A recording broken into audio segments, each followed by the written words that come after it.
think I know the words. It's like, I'll testify for you. I do that 3 or 4 times again. I'll shoot the 5 with you. Why do you? What? I don't understand. Why? First of all, that song has been out so long. I know. I like the word. I like the song a whole lot. I think it was because this dude was running up to girls and he was singing it to them. It reminded me when I used to do that. I used to run up to like random women and just start singing to them. How can I lose? That's the worst. Oh, I'll touch that fire for you. Yes, baby. I thought it said testify. No, she does say testify. Okay, I'll touch that fire for you. Fire. I do that 3 or 4 times again. I testify for you. I told that lie. I killed that bitch. Damn. I do what you didn't know that? all of them aren't around you scared to do. I'm not. You don't. Long that's as you not jugging out here for me, I got it. Mobbing and scheming and looting. Hide your body. You sound like an old man trying to learn the song. Ain't no problem. I don't got nobody just with you right now. Like Tell the truth, I look better under you. Right. I can lose. All right. When I'm with Somebody you. said, why do I always step on you when you're singing? It's because you don't know words to No, sing. I know words. I just don't know words to songs that are like newer than 2001. Oh, you're so adorable. I thought it was me. I thought I was the person that had to like be current, but I'm a little more current than you are. No, you are. You definitely are. I lost my currency. I know that's a different word, but I'm gonna use it like this. I understand what you're trying to say. I lost my currency when we started dating. Actually, did I take that away from you? Nah, it's just when we started dating is when I was getting heavy into podcasts. Like I was already into podcasts, but I got like deep into podcasts. I don't think that I helped either because I know that you love 90s R&B so much, and I do too. So I pushed you to also listen to those songs. True. And I never was like, well, I was kind of like, you know what? I would try to put you on the new stuff, but I think you were so deep into what we've bonded over. True. That you didn't want to come out from. No, I won't say that because we bonded over new songs too. Yeah, but I used to send you like a new song a week. Yeah, I give you new artists, new songs, all that shit. I didn't. You know what? Like to be honest, nobody like a couple of people struck a chord. Old boy that used to date old girl. What the fuck are you talking about? They got the song 90s R&B or something like that. 2000s R&B. With RL. And that song I was playing when I picked you up from the airport. I know what that song is, but who? I know this song is called 2000s R&B. I listened to his whole album. I fucked with him, and you say he's like his baby mama is somebody. I can't. You talking about oh my gosh! It starts with a K, and all of a sudden I cannot get his. All of a sudden his whole. Yeah. Starts with a K though, yeah. Oh man! I know y'all yelling at the radio like, "Yo, it's so and so." I know exactly who it is, but I cannot get his name. Yeah, man. But him, I fuck with him. I can't do that. Okay, I can't do that to him. Who else have I fucked with? Like Why current? Is it out of my brain. You know what I realized while we was in New York? That I really stopped listening to Chris Brown the moment he started dropping those long ass albums. Okay. I'm sorry that he is doing that. Why can I not get his name? Because this is going to get on my nerves. That I cannot think of his name. Oh, that is going to piss me off. Just put 2000s R&B. That is not the name of the song. Yeah, it is. No, it's not. Yes, it is. I know. Listen, I know that song. Oh, this is making me so mad. But yeah, I listened to him. I stopped listening to Chris Brown, but I fuck with Chris Brown music still. Like I really fuck with his shit. And you put me on to Victoria Monet for better or worse. Like Kenyon Dixon. That was gonna piss me off. I really like him. And you, like I said, you put me on to Victoria Monet. I didn't know anything about her. Kenyon Dixon, yeah. And that's my girl right there. Yeah, Victoria I think Monet that's everybody's girl at this favorite. point. Unless it's people that's just hating. But she became my girl like right before all the fanfare. You know what I'm saying? When I was like playing it all the heavy. time. You was like, who is this? Like, and the funny thing was, I couldn't figure out if I liked her because I heard her so many times, or did I really fuck with her myself? So I started listening to it myself. And the first time I put it on, I was like, yo, I really like these songs. I was playing a lot of Ari Lennox too at that time. She is my vibe. Ari Lennox, not really. I fuck with her songs, but she's not like my vibe. Okay. You know what I mean? Like Victoria Monet is more my vibe. Yeah.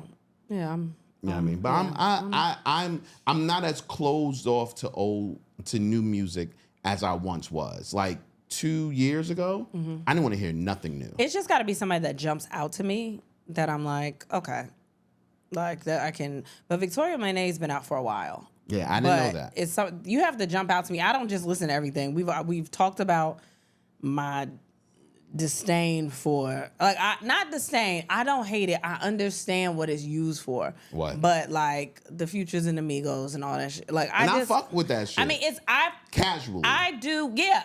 Casually. That's what it is. But I'm not like oh my God, this is the greatest thing ever. Yeah, I'm just not there. I couldn't tell you not one song from Future except Midnight Madness. I mean, I know, but I'm not listening to, I'm not throwing on full albums when I'm like, I need an album. Because it all starts sounding the same to me. Yeah, when I want an album. And that makes me feel even older because I remember my parents saying that. Well, my father more so than my mother, but definitely remember them saying that. It happens a lot, and then sometimes I look at myself and I'm like, there's no way that I'm that person now. You are. Like, maybe stuff really does all sound the same. There's no way that I'm just like, kids these days, music, blah, blah, blah, blah. There's no way. But Future been out for a while, but it's just no way that I am, like, I'm really just thinking that a lot of it sounds the same. Here's the thing.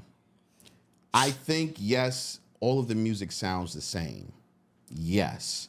But that's with every generation. All of the music sounds the same. It's the same way you can listen to a song from the 70s and be like, oh, that's the song in the 70s. But it's not just me because I think I saw it on Twitter. Ice Spice just released a new song. That's how I know. I know most of my music stuff about these new people from Twitter. So she released a song, played the clip, and somebody reposted it and was like, is she making the same song over and over again? And I listened to the song and I was like, I knew I wasn't the only one that thought that. No, it's definitely people are making the same music, but every decade or every generation does that, where all of the music just sounds the same. It's why we listen to the 90s and 2000s music. But like, if Glorilla released a song, I don't feel like she releasing the same song. Well, Glow is different, Big Glow. A Big Glow, but she not. Yeah, I mean, everything stopped every time you mention. Oh, you talking about Big Glow? Monday, Moose Knuckle Monday. Wait, somebody was confused because I thought Moose Knuckle was Dicks. What? Dicks was Have Moose you seen Knuckle. Moose Knuckle? Yes, Moose Knuckle is dick, is balls. And then well, Camel Toe. Camel Toe. I'm used to saying Camel Toe. Yeah, Camel Toe. But maybe her pussy's so fat as a Moose Knuckle. I don't know. Maybe you know that's the what you're weird part? Like, I don't want to look at Glow's vagina. I don't either. I just want to hang out with her. Yeah, I just want to, like, when I meet her, I don't want to have any sexual thoughts in my head. Like, even though she's singing stuff like that, I'm just over here like, hey. Yeah. Like, you right. I don't even see it as being nasty. I'm like, oh, she just. I want her to be my cousin. Like, facts. Like, no, nothing with her. I got cousins love her. like that. I got nieces and nephews like that. That's wild. What? She a good time. She a good time. What you mean? What no, you but mean? that ass, like, music is definitely. I got something on my nose. Ew. I know. I was say on the mic. That is not cool. I don't have anything. We record late and you say fuck it, right? No, I don't. Well, really not care. late. Like, we're recording this in the afternoon. But... I think they're my friends, but I'm just gonna look and see. Ew, yo, she's really looking at her nose to see if she got any boogies. No, I think I'm cool. I'm sorry, y'all, if y'all listen to me sniff. But that's disgusting. We family at this point. I don't give a.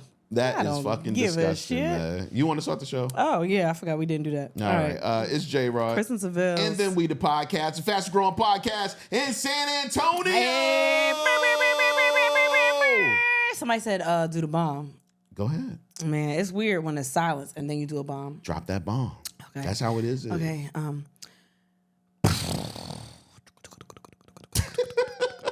Debris. They said they wanted debris too. I'm giving you debris. Fuck they know about that. Huh? New listeners? What you know about debris? What you know about the blowing something up? Oh man, shout out to all the new listeners, man. Shout out to all the new followers we've received. Started to get back. Yeah, after 8-9 months, I guess our bitching and moaning and complaining may have done something. Somebody at Meta was like, God, all they do is complain. And you right. So hopefully that helps everything, man. We going to Miami next week. I'm really excited about that. I'm excited. I think we might do a couple podcasts while we down there. Yeah. We're going to meet with the people. We're going to have some food because that's all I'm all about. Hell yeah. We already had our peoples out in Miami hit us up about what we wanted to do. I'm excited. And he was like, I know the missus got to eat because I know that's her shit. No, he said both of y'all, that's y'all shit. But he said that because my belly probably. But because he fit. You know what? I like when people know that is my goal anytime I go anywhere. Yeah, to eat. Because literally everybody is like, I know you want to know food. This is where it is to go in the city. He was like, yo, I know y'all want food, but do y'all want to be outside too? And I was like, man, I guess I can do outside. Wait, hold on. Look at your whole mindset change, your posture, your voice.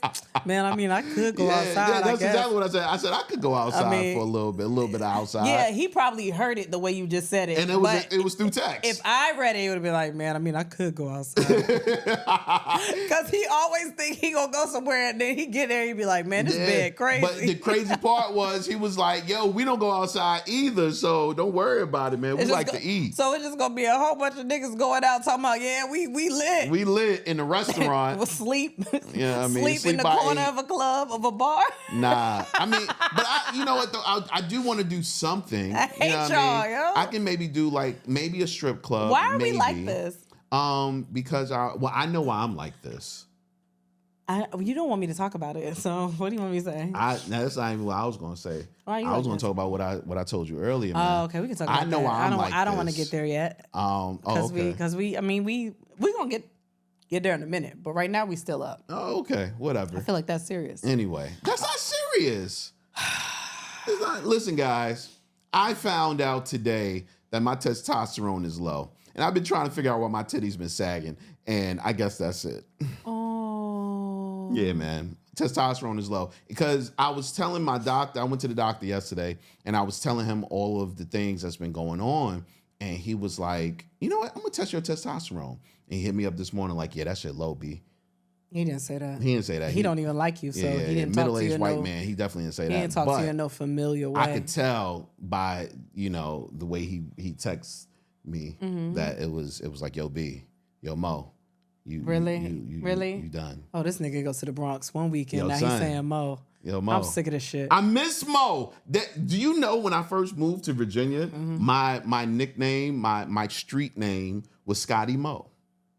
That's because fucking there was a dance when I left. There was a dance in the Bronx called the Scotty Mo. And I came down here and I used to do the dance. You know I can't dance, but that was my one thing that I could do. You know what? You say that, but you got the spirit of somebody that the spirit of a dancer, and that works for you. Like, it's some people you see them be like, man, what's this nigga doing? But you are so fun. Yeah, and I realized that my homegirl sent me a video of her birthday party that we was at last year when the twins got sick and all of that. Yeah. When we all got sick, really. Yeah. But she sent me a video and I was battling somebody. Dance battling. It was a kid. It was a kid. Yeah, I don't remember which one it was. And I had some shit. I was like, oh, he having fun. That shit look terrible, but he having fun. No, you give it like, no, we wouldn't joke you. We'd just be like, nah, I want to go do that too. That's fun. Like, it's a good time. Nigga don't want to see me do the robot though. Whoa, all right. I'm glad people on audio didn't get to experience that. Was that a Meg Thee Stallion? No, baby. I don't know. But you shouldn't do that now because your testosterone low. Yeah, I know. So you should chill. Shit low.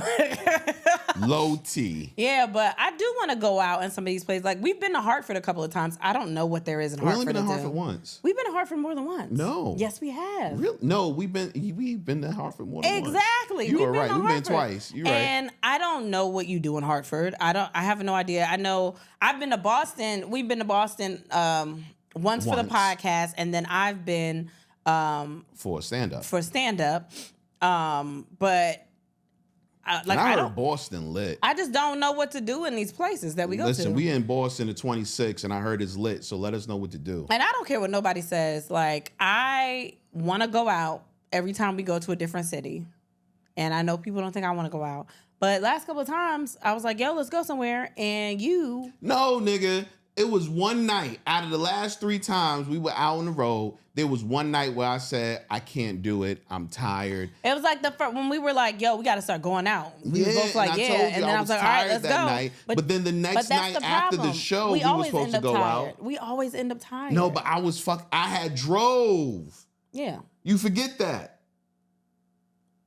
Yeah. I drove all the way there. I was fucking exhausted. It was Detroit. I drove from Virginia to Detroit. Oh, okay. That's a good excuse. Yeah, man. That's a good reason. But the next day, I was like, yo, let's go. I'm a little tipsy, but let's go. We ain't got to drive.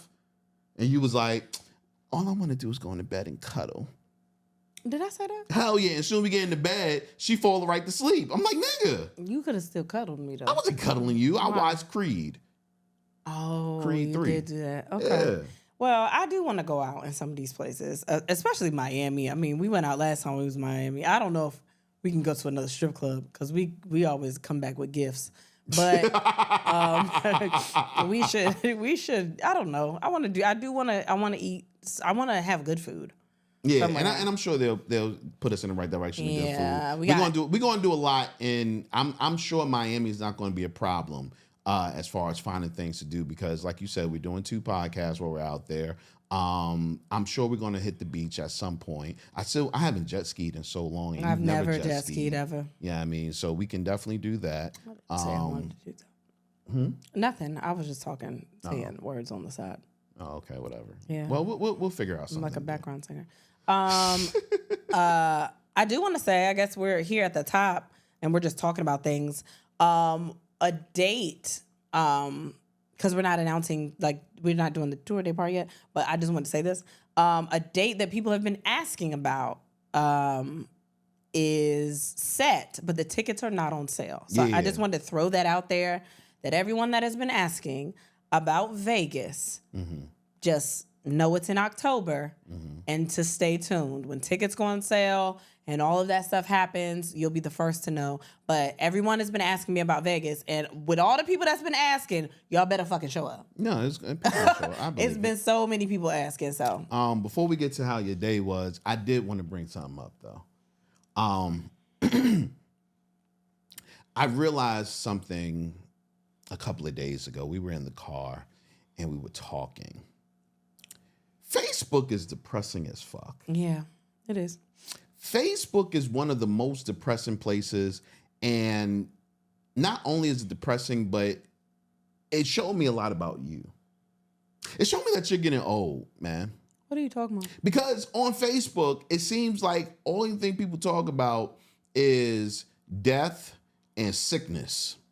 And you really key in on the deaths. Well, like you always tell me somebody died. Oh my God. Like I hear that at least once a day because you be on Facebook. But oh my gosh, did you know? But I think that they just, you know how okay, this is going to sound fucked up, and that's not what it's saying. I'm not saying this. Well, before you say that, old people used to look at the newspaper and look at the obituaries religiously. That was what old people did. They looked at the obituaries and used to read, Yeah. Sally done died. Yeah. Well, who's Sally? Oh, that bitch I didn't like. You know what I mean? That was what old people did. My grandma did that. And now it's Facebook. You just go on Facebook, go, That's what you do. I think that is what I do. And so you know how when you look at ads or you talk about stuff and then the ads just keep appearing on your page?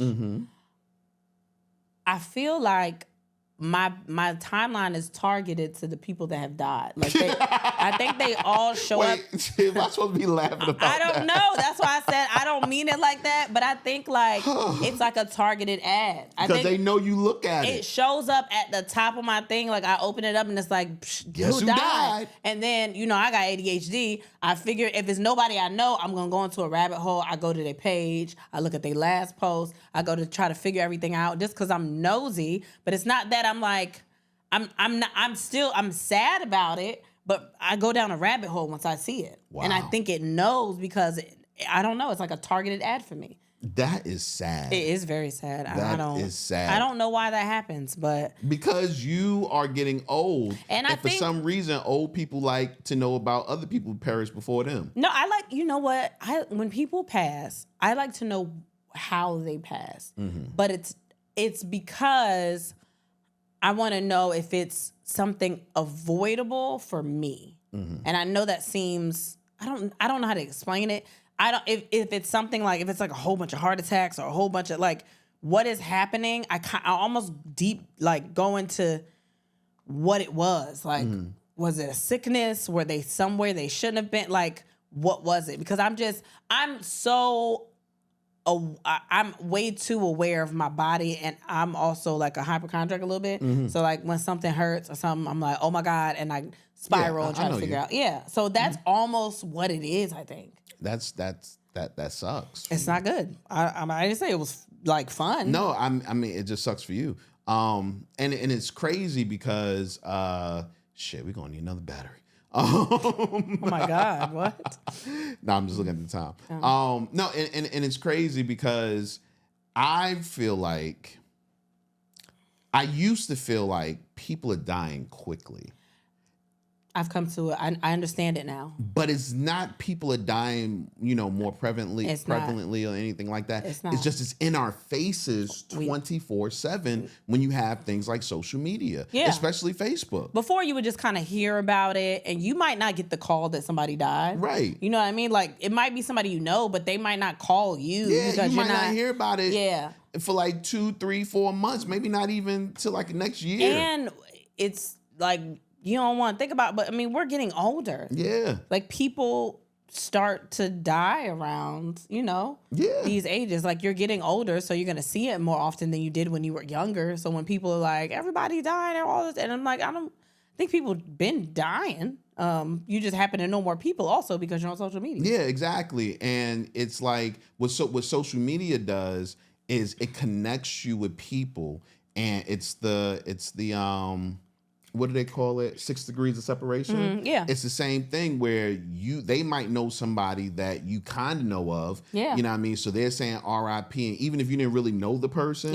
you still see it. You know what I mean. When before, like you said, you wasn't seeing that before. Yeah, like you wasn't seeing that my friend's friend died. When you think about it, everybody knows somebody that has died. Yeah. So when you see everybody. And then everybody is talking about somebody. It could be once a year, once every 2 years, but when it's a whole bunch of people, when you have 5,000 friends on Facebook, you're gonna see 5,000 people's different lives. And what's crazier is I think about when that switch was, because when I was young, like I didn't know a bunch of people that was dead, like besides family members. I knew people in school that died. I didn't really know. I didn't really know too many people that was dead. Like I knew a lot of shooters. I didn't know the victims. Yeah. I knew people in school that passed from different things.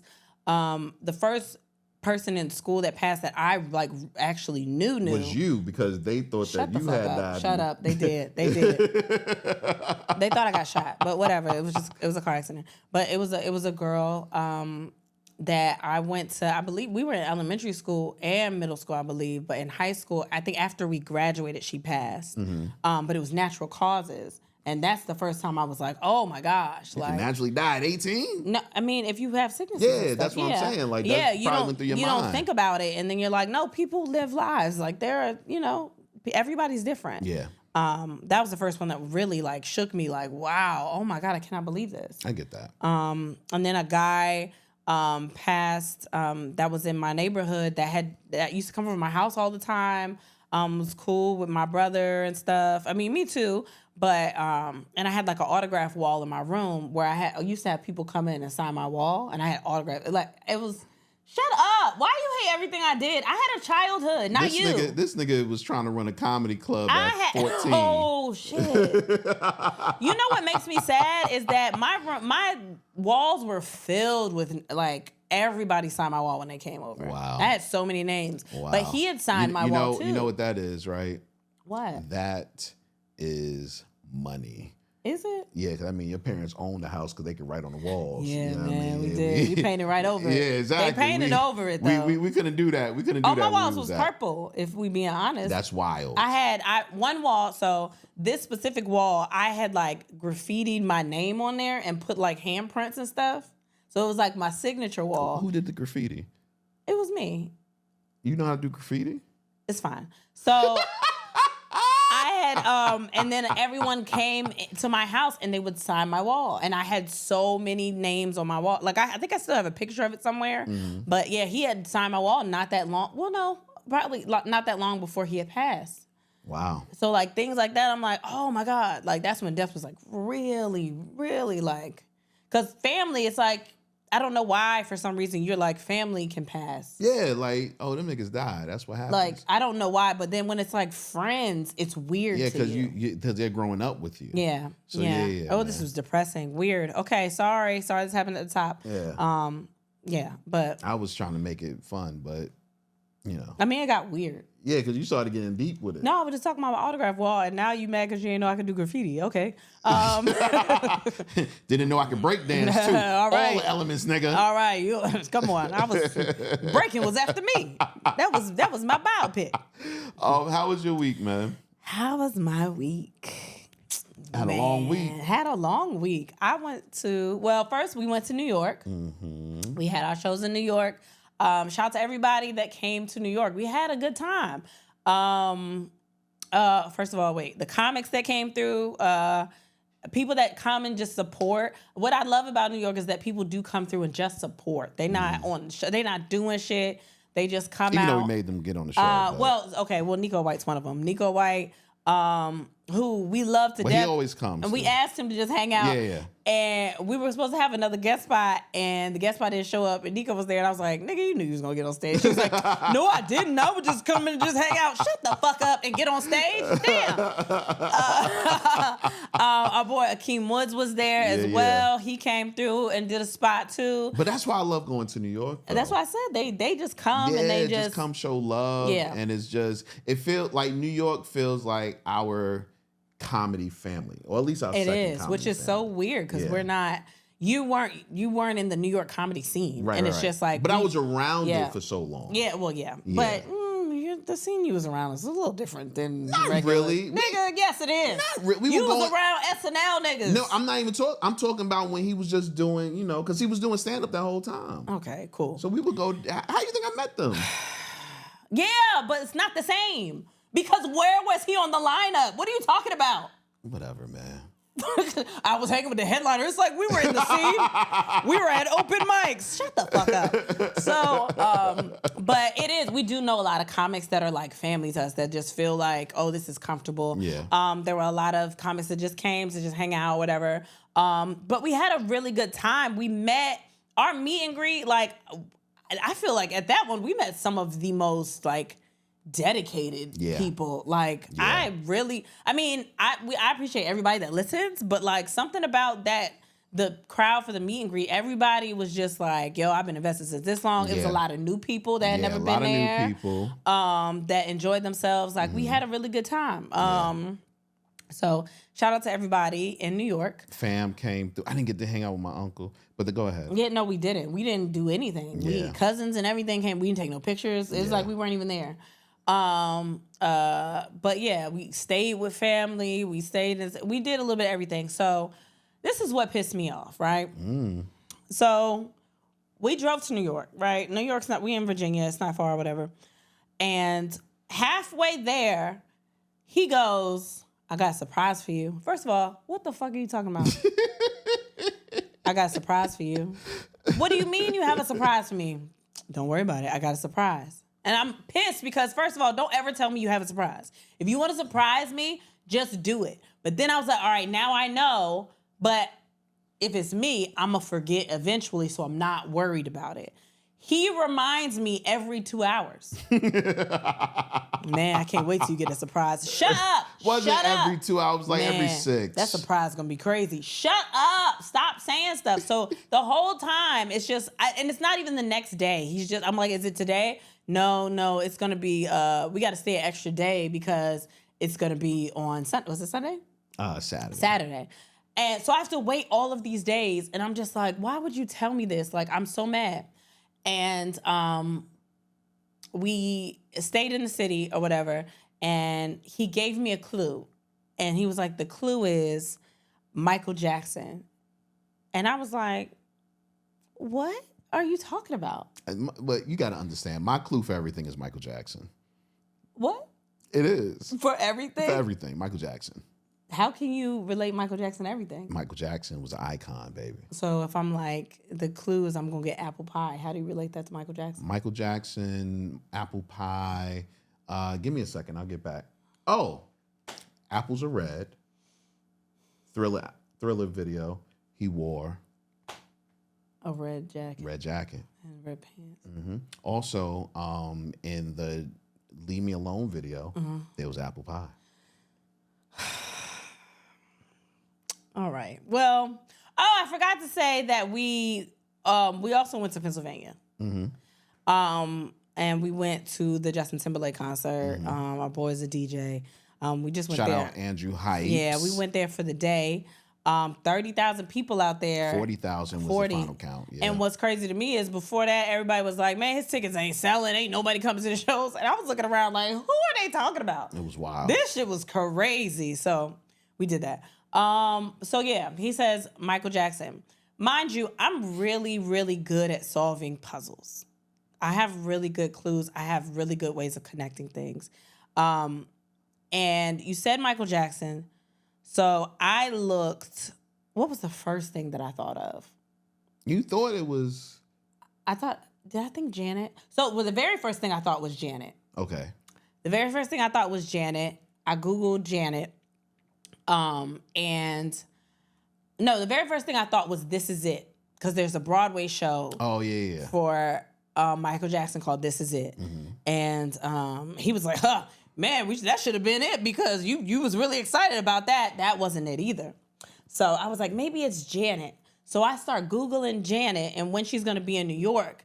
And she's not going to be in New York, but she's going to be at the same venue that we saw Justin Timberlake at like a day or two after.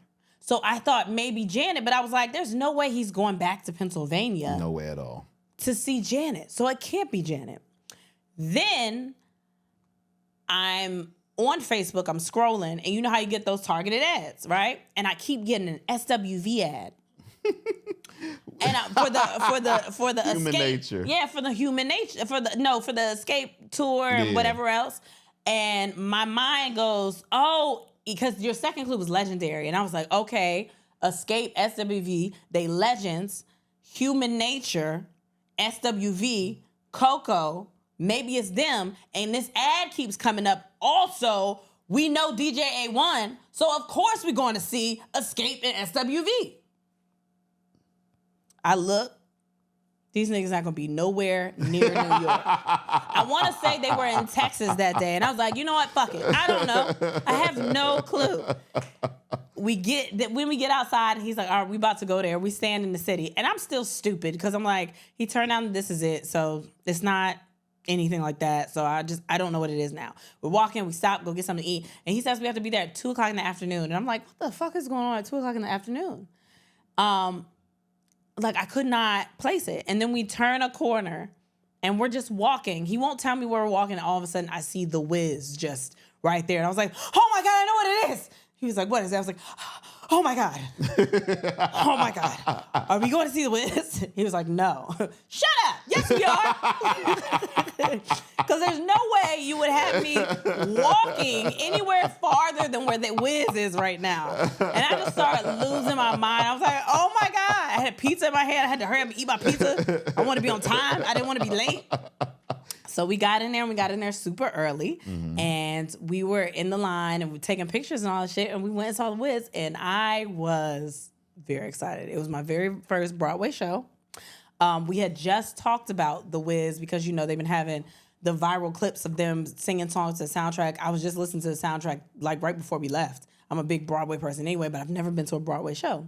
So we went and saw The Wiz at 2 o'clock, and I was very excited because... I mean, it was a surprise. I don't really get a lot of surprises. I'm not gonna lie. I don't get a lot of surprises like ever. So it was a good one, and I was very excited. And I'm glad you were excited. I had pretzels and I had, snacks and stuff. Let me just say that the singing,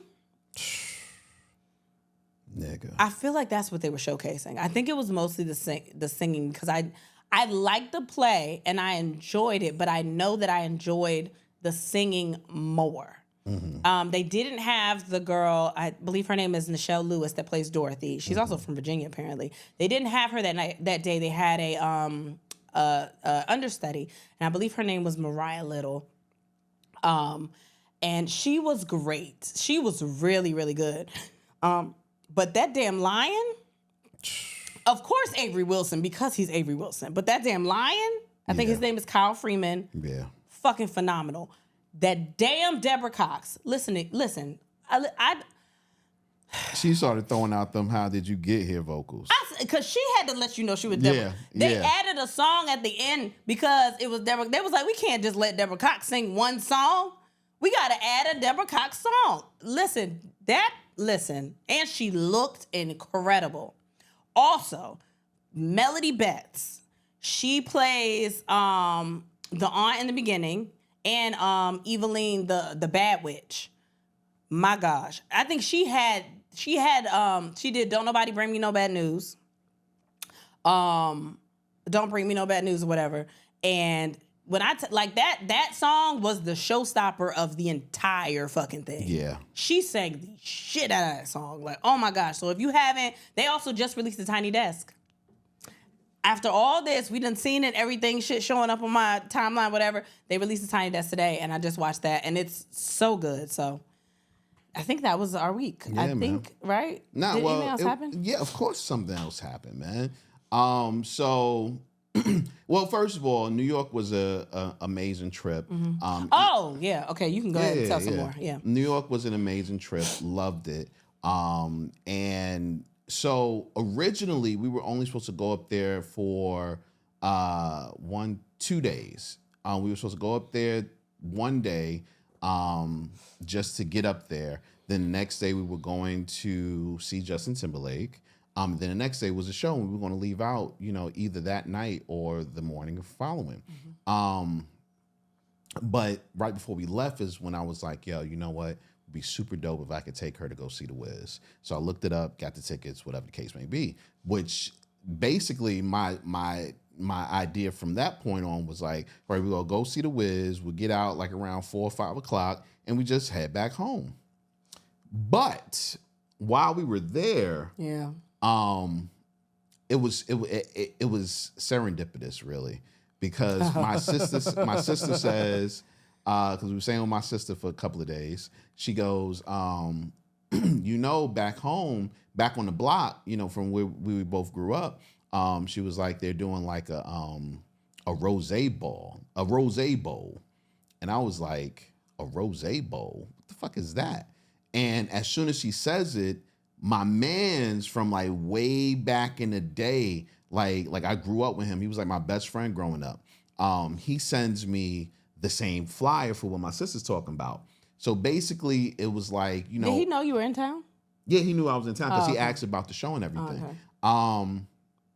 So basically, if you're from New York or at least from the projects, you know that, during the summer they usually do your specific area or your specific projects does a day basically where everybody comes out and all that. And it used to be just called Old Timers Day. That's when all the old folks not old folks, but old people came through. Yeah. But this was a little different. This was more of a younger crowd coming home and everybody from the block coming through. And so he was like, yo, you gotta stay for that. And she was like, you got to stay for that. And I was like, I got to stay for this. Yeah. First, we went to brunch. We did go to brunch. Went to brunch in Harlem. It was hot as hell in there, but it was delicious. It was delicious. Boulevard Bistro. Yeah, Boulevard Bistro. Yeah, we went there first. What is that? 140 something, whatever. Anyway, went there, ate that, and then we went to Soundview for Rosé Ball. Listen, I ain't gonna hold you though. When we first got there, I was ready to leave because I forgot niggas don't know how to park like normal folk. That didn't. And People are double and triple parking. That would have drove me insane. Double and triple parking. Listen, we tried to park in the parking lot of one of the buildings, and the parking lot was so packed that you couldn't turn around and get out. So we had to back out. But there were already like 2 cars behind us. It took us an hour just to fucking back out. His sister hopped out the car and she got behind it and she's like threatening everybody behind us so he could back out. Get the fuck out the way. You don't see him backing up? It took us 30 minutes to get out, but I was like, is she still back there? She's back there directing the hell out of that traffic. Ridiculous, man. It was amazing. It was beautiful to see. We ended up parking near the old building, which is like, it was like about a 10-minute walk or something like that, which wasn't a problem for the most part. But my anxiety was already super high because I saw the amount of people that were there. It was so and many I was people. like, I don't know if I want to do this, but fuck it. I already said I'm going. I already told my mans won't be there. We going to tough this out for a little bit. And as soon as I got there, the chorus of Mo's start coming out. That's what we call each other. What up, Mo? Yeah, the chorus of Mo's was out, and I was like, I'm home. I was fine. It was cool. It was cool. It was like homecoming for the hood. Peter Guns and Lord Tariq was performing. They performed, which was so cool. A little small ass stage. They in the middle of the park. Everybody's is just crowded around, but it was just love. You know what I respected, and I told you this while we was out there. The sound system was fucking up, and Peter Guns was not. He was not like, no, fuck this. He was like, yo, we gonna work this out. He was like, it's whatever, and I was like, I love that because anybody else would have been like, I'm not doing this shit. Fuck that. And of course, when they started doing Uptown Baby, when that rang off, everybody lost their fucking minds, man. And of course, whatever have you, I'm Uptown View. I'm sure that shit echoed across the park, man, because everybody was screaming it, and we was like literally right there in front of them, drinking rosé and having fun. And then after a little bit, I seen my mans and all of that. We got up, we was talking. He was pissing Kristen off. Oh my God. So I felt like I was in high school, right? It was, y'all, I grew up in VA, whatever. It's all kinds of people here, for one, in VA, because you have to remember it's a military town. Mm-hmm. So there's all kinds of people here. And when you were in school, it was like people that was like, I can fight because I'm from New York, or I'm hard because I'm from New York. And I'm like, okay, whatever. Like, you grow up and you realize that it has nothing to do with where you're from. If you can fight, whatever, right? So I don't know if it was because I was how I was dressed, because I had on a skirt, which I don't wear a lot, or what it was. But his friend just kept saying, "We're out there. I'm not doing anything. I'm enjoying. He having a good time. The family is out there. The little concert going. I'm fine. I'm chilling." He just keep going. She scared. Yo, she good, Mo? Yo, she good? She scared? She scared? You scared? I was like, no, I'm not scared. It's different out here. It's different. You probably scared. I was like, do you want me to be scared? He was like, no, I'm just saying, it's scared. You scared? I was like, no. He was like, all right, just wait. You gonna hear some real gunshots. Nigga, who do you think I am? Oh, you got a gun. Like, he was like, oh, she hard? She a thug? Like, what are you talking about? Why do you want me to be scared? I am also black. I'm okay with being around a whole bunch of niggas. Like, it does not, like, what are you trying to do? But it reminded me of when people are like, yo, from New York is different. Like, and it's different, but it's like, why are you acting like I've never been around?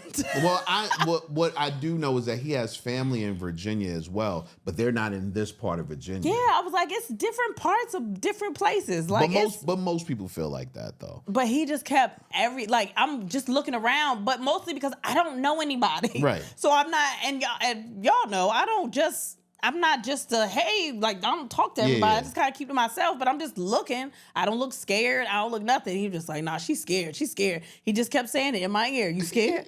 I know you scared. Just wait. You going to be scared in a minute. What? Why am I waiting to be scared? What are you talking about? He told me the next time I come up there, he's going to take me to...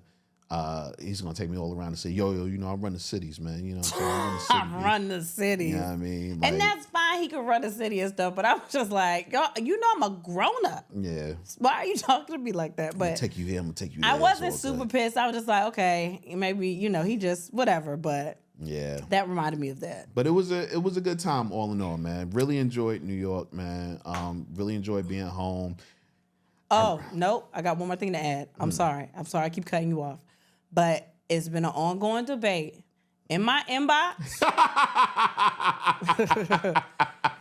about if New York, seen it though. If New York has real cookouts.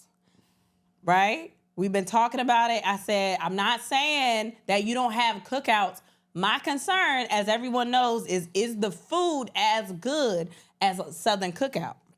And everybody's like, we got cookouts. It's all kinds of cookouts. Blah, blah, blah, from New York. Blah, blah, blah, whatever y'all do, right? Mo. I don't know what the fuck.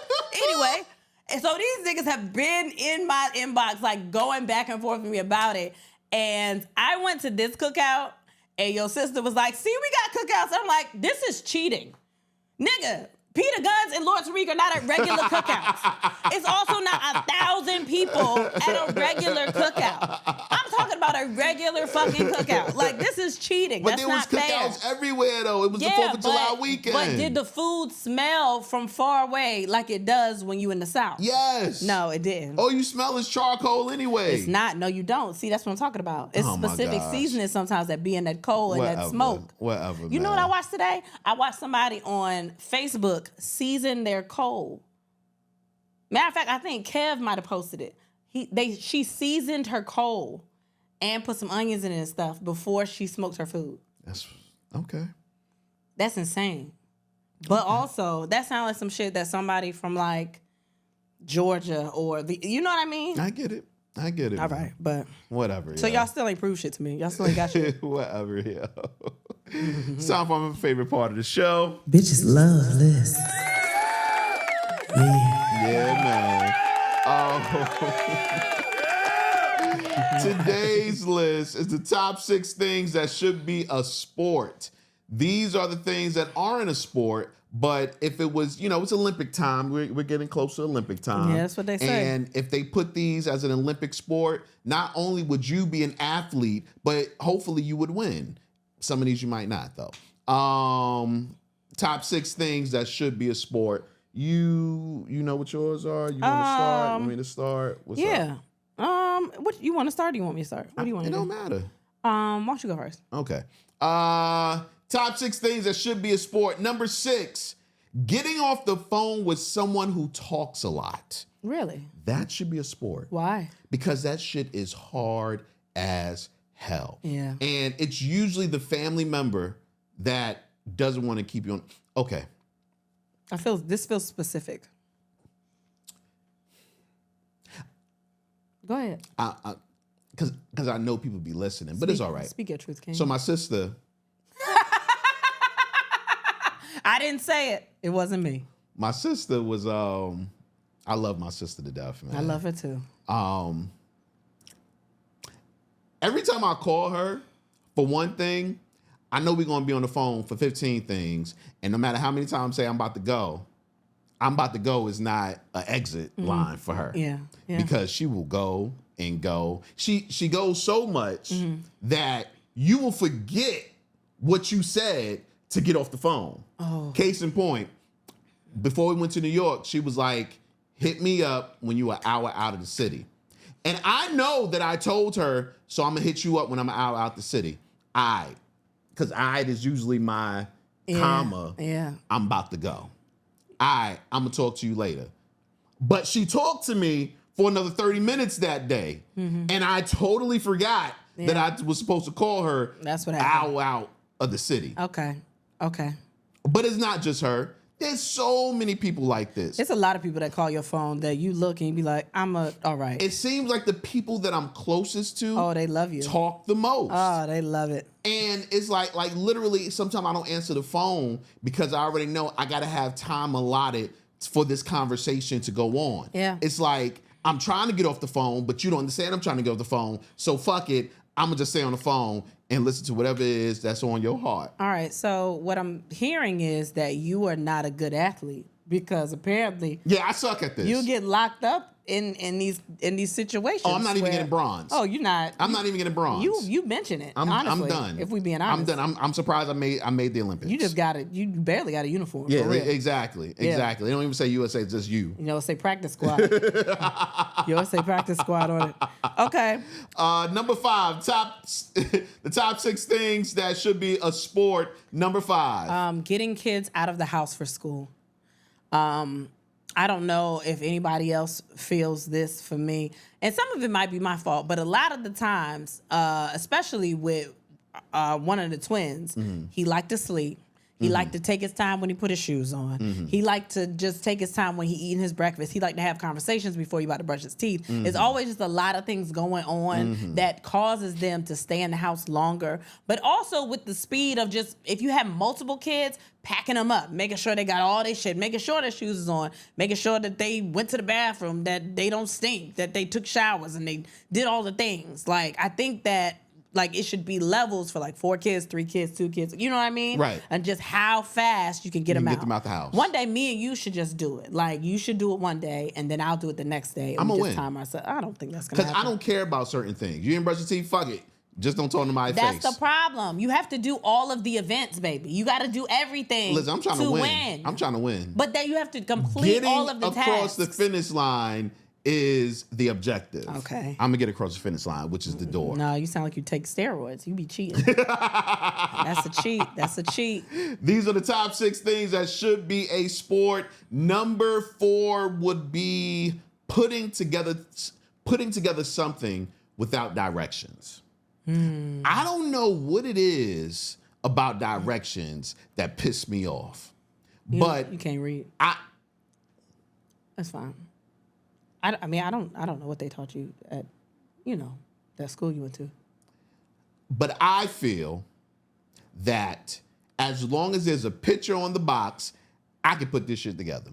I feel like it. I feel like it. I don't need to know to do step 1, step 2, step 3, because I could have went from 1 to 4 real quick, real easy, if I didn't look at this. Because it's like they break down too many things, and then they give you a booklet, and they want you to read every single page to put together this table that's a picture. I know what a table looks like. I know what a table's supposed to look like at the end of the day. Now, is the table going to be wobbly when it's put together?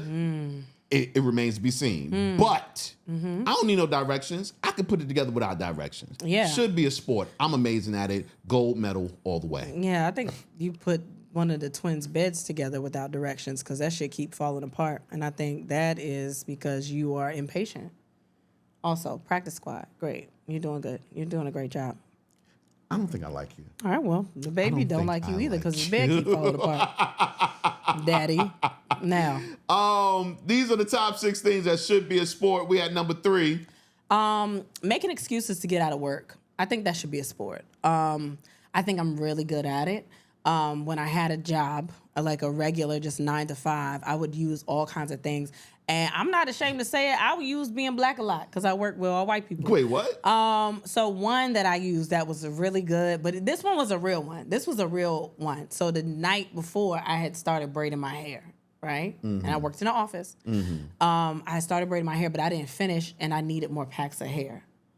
So I said, yo, I'm going to send y'all a picture. My hair ain't done, and I don't think y'all want me coming in the office like that. And they were like, no, it can't be that bad because they don't fucking know. And I sent them a picture, and I said, do you want me to put a scarf on? Can I wear a scarf to work? No. And I was like, well, I can't come in until tomorrow because I don't look presentable. And that shit worked. Wow. Sometimes you gotta sometimes I put a little pressure because what are they gonna say? Because then it's discrimination. I'm firing your black ass. Then it's discrimination. No, it's time management, and you ain't got it together. It is, but the thing is, I was going to come into work. I would have came in if they said, "Yo, don't worry about it, come in now." I would have came in, but they would have been mad at the way I looked. So I was trying to be different. But I was amazing at doing that. I've done. Or just excuses, period, to be a sport. Like, I think I'm a great athlete if it comes to making excuses. I used to do the whole, I watched some show, I can't remember I watched when I was younger, when you get out of school and you put the thermometer to the light bulb. But sometimes they did that in E.T. It will get too hot. So I would do that, and then I would run it under some cool water when it got right to like 102. And I'm like, oh my God. And I keep it warm by putting it in my little sports bra. So when they came and asked me, it was warm. Stinky ass thermometer. No, I mean, I was clean, but I used to do wild things to get out of school. So. And that's why. I know, but when our kids do it, that's why I know. That's the problem. I was so good at it. I'm like, no, I know what a sick face looks like. I know what sick eyes look like. I know what your voice sounded like last night when you trying to talk to me, and now all of a sudden it hurt. Get the fuck up. Go to school. Like, I'm really good at that. So I think that should be a sport. Okay. These are the top 6 things that should be a sport. We're at number 2 right now. Number 2 is foreplay. Oh. Foreplay should be a sport. You're not good at that either. Excuse me? What? Oh, when you do it, you're great. It just happens. It's so few and far between that I forget what it's like. But maybe, yeah, I think you're probably good. This is why foreplay should be a sport. I'm not even listening to her at this point. Why not? First and foremost, it does take endurance to not just put it in. Yeah. But also, you have to be really knowledgeable about exactly what foreplay is. Because to me, oral is not foreplay. No, I don't think so. Oral is oral. I don't think so either. So with that being said, if it's not oral, if it's not insertion, then what's foreplay? How do I turn you on? Tell me what it is. Tell me right now, since you know so much about it, since you just a gold star athlete, medal, whatever. I didn't say this would be my event. That's like asking a swimmer to play basketball. It just, that's not my event. Some swimmers can play basketball. I'm great at the events that I'm good at, but foreplay, like I'm good at it. Like I can make the shot. You just on the team. No, are you on the team? Are you like the 55th pick or what? What are you? What are you? What are you? Yo, you're so disrespectful, man. No, didn't I do it the other night? I don't know. Did you? You don't know? Yeah, I did it the other night. What'd you do? Huh? What'd you do? I was kissing on you. Yeah. And you liked it. Mm-hmm. And you were revved up when it was time. How long? I did it for about a good 5 minutes. Well, the thing is, you did it, but it wasn't like sexy when you usually be doing it. It was like you just was trying to get to the thing where it was like here, I'm doing foreplay, look at me, and then you got to the thing. It wasn't like you meant it. I meant it. No. I know when you've meant it before, because I felt it too.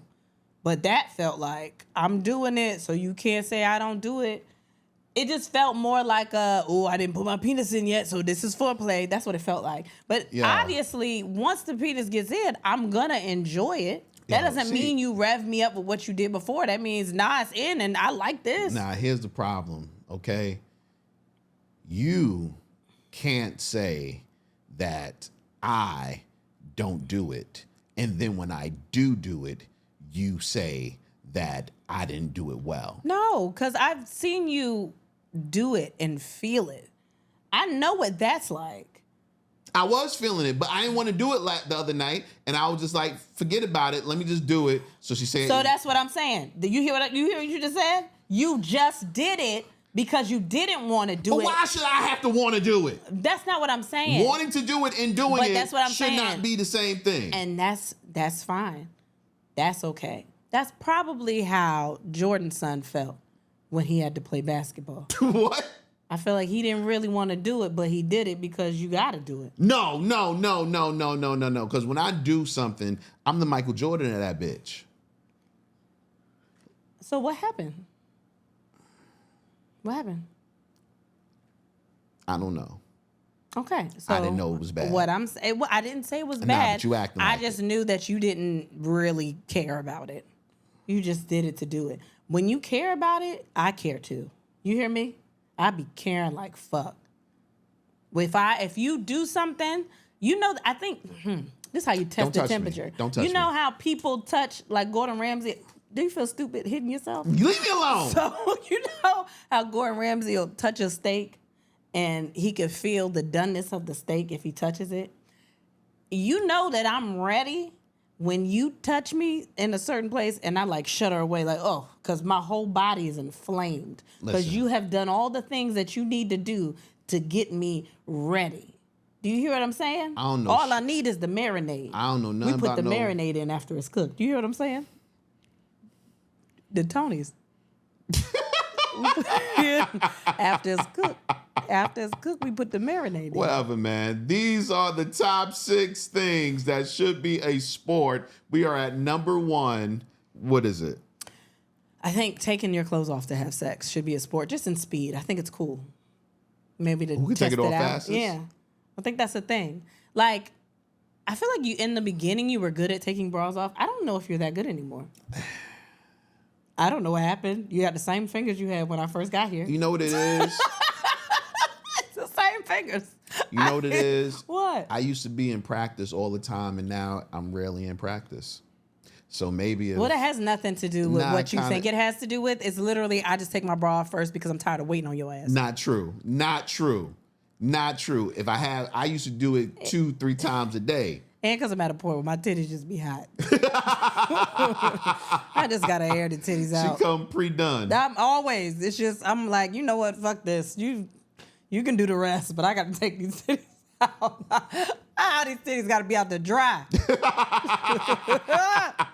It's hot. My day is over with. Yo, she walked up to me today and was just like, I got some sweat under my titties. It was falling.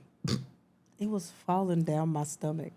That is sad. You know how I think that's how much was falling under the titty and how much was falling? I don't know. I could just feel it, and I was like, "That's weird."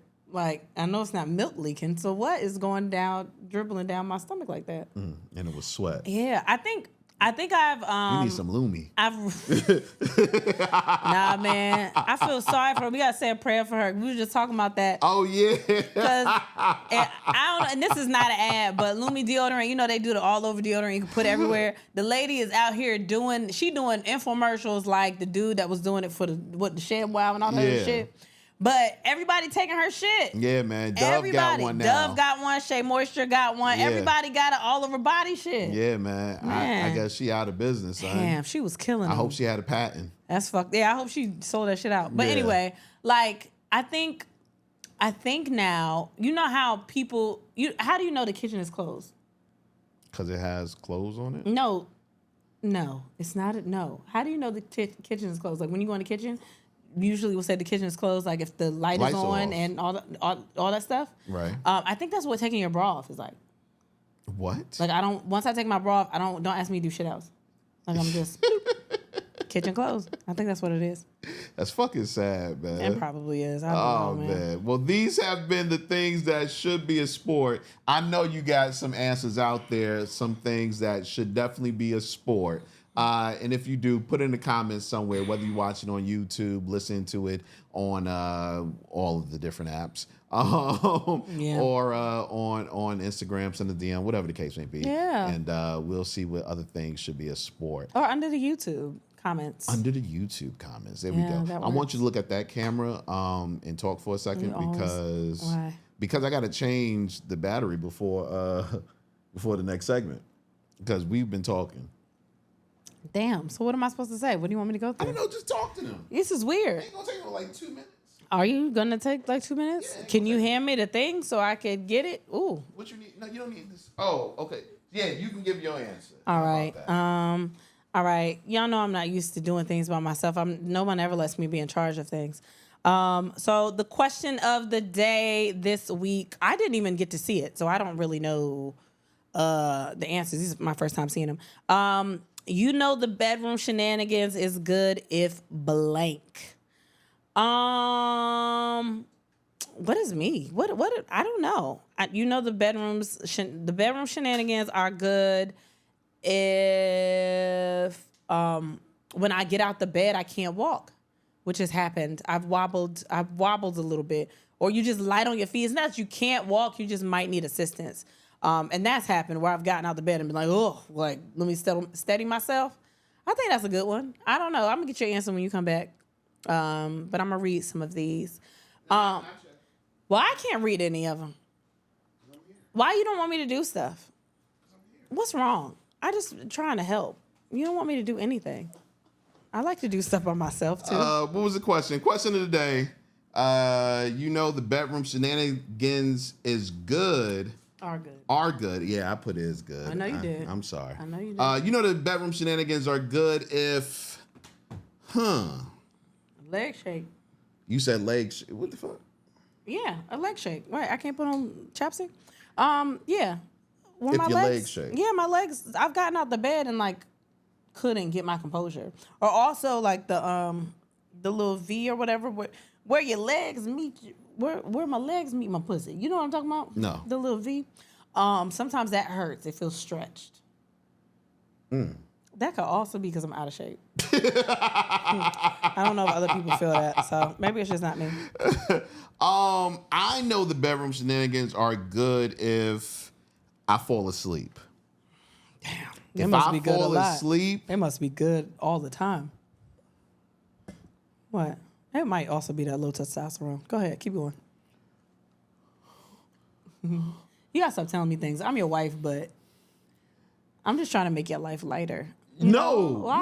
Why? That is heavy. I said it was heavy, and you was like, no, I'm trying to make it lighter, so now I'm in joke mode. Let's talk about it. My low testosterone has nothing to do with me falling asleep after good sex. Okay. That has everything to do with me falling asleep because it was good. Okay. Yes. And I don't always fall asleep. No, you don't, baby. You okay. Like, I'm talking about fall asleep and you still naked. That falling asleep. Oh, yeah, you be doing that. Only when it's good. That don't happen often. You fell asleep yesterday with your shirt on. I was going to ask you about that. You all right? Yeah, You got cold? I woke you up and was like, you gonna take your shirt off? You was like, yeah. And I woke up this morning, I was like, God damn, your shirt's still on. Okay. All right, what are some of the answers that y'all gave? Yeah, man. The bedroom shenanigans, the bedroom shenanigans are good if there's a high five and a sandwich involved. I'm definitely down for the high five. Why does everybody want a sandwich afterwards? I have no idea. It's all like, why? What happened to sandwich for sandwich to be like the national symbol for after sex? You know what? It's weird. I can't eat after I have sex. I'll be going to get snacks sometimes. Well, now I don't really like going down the stairs. My hips be hurting sometimes. But if I wanted to be downstairs, like if we had sex downstairs, then I would go get a snack because the kitchen right there. But like if I gotta make a journey to the kitchen, I don't want any snacks. You are a fucking liar. Okay, that is a lie. That is a lie. I do like snacks a lot. Sandwiches aren't like my choice, so I would just go get like a. What would be your choice of food after sex? I've had ice cream. Because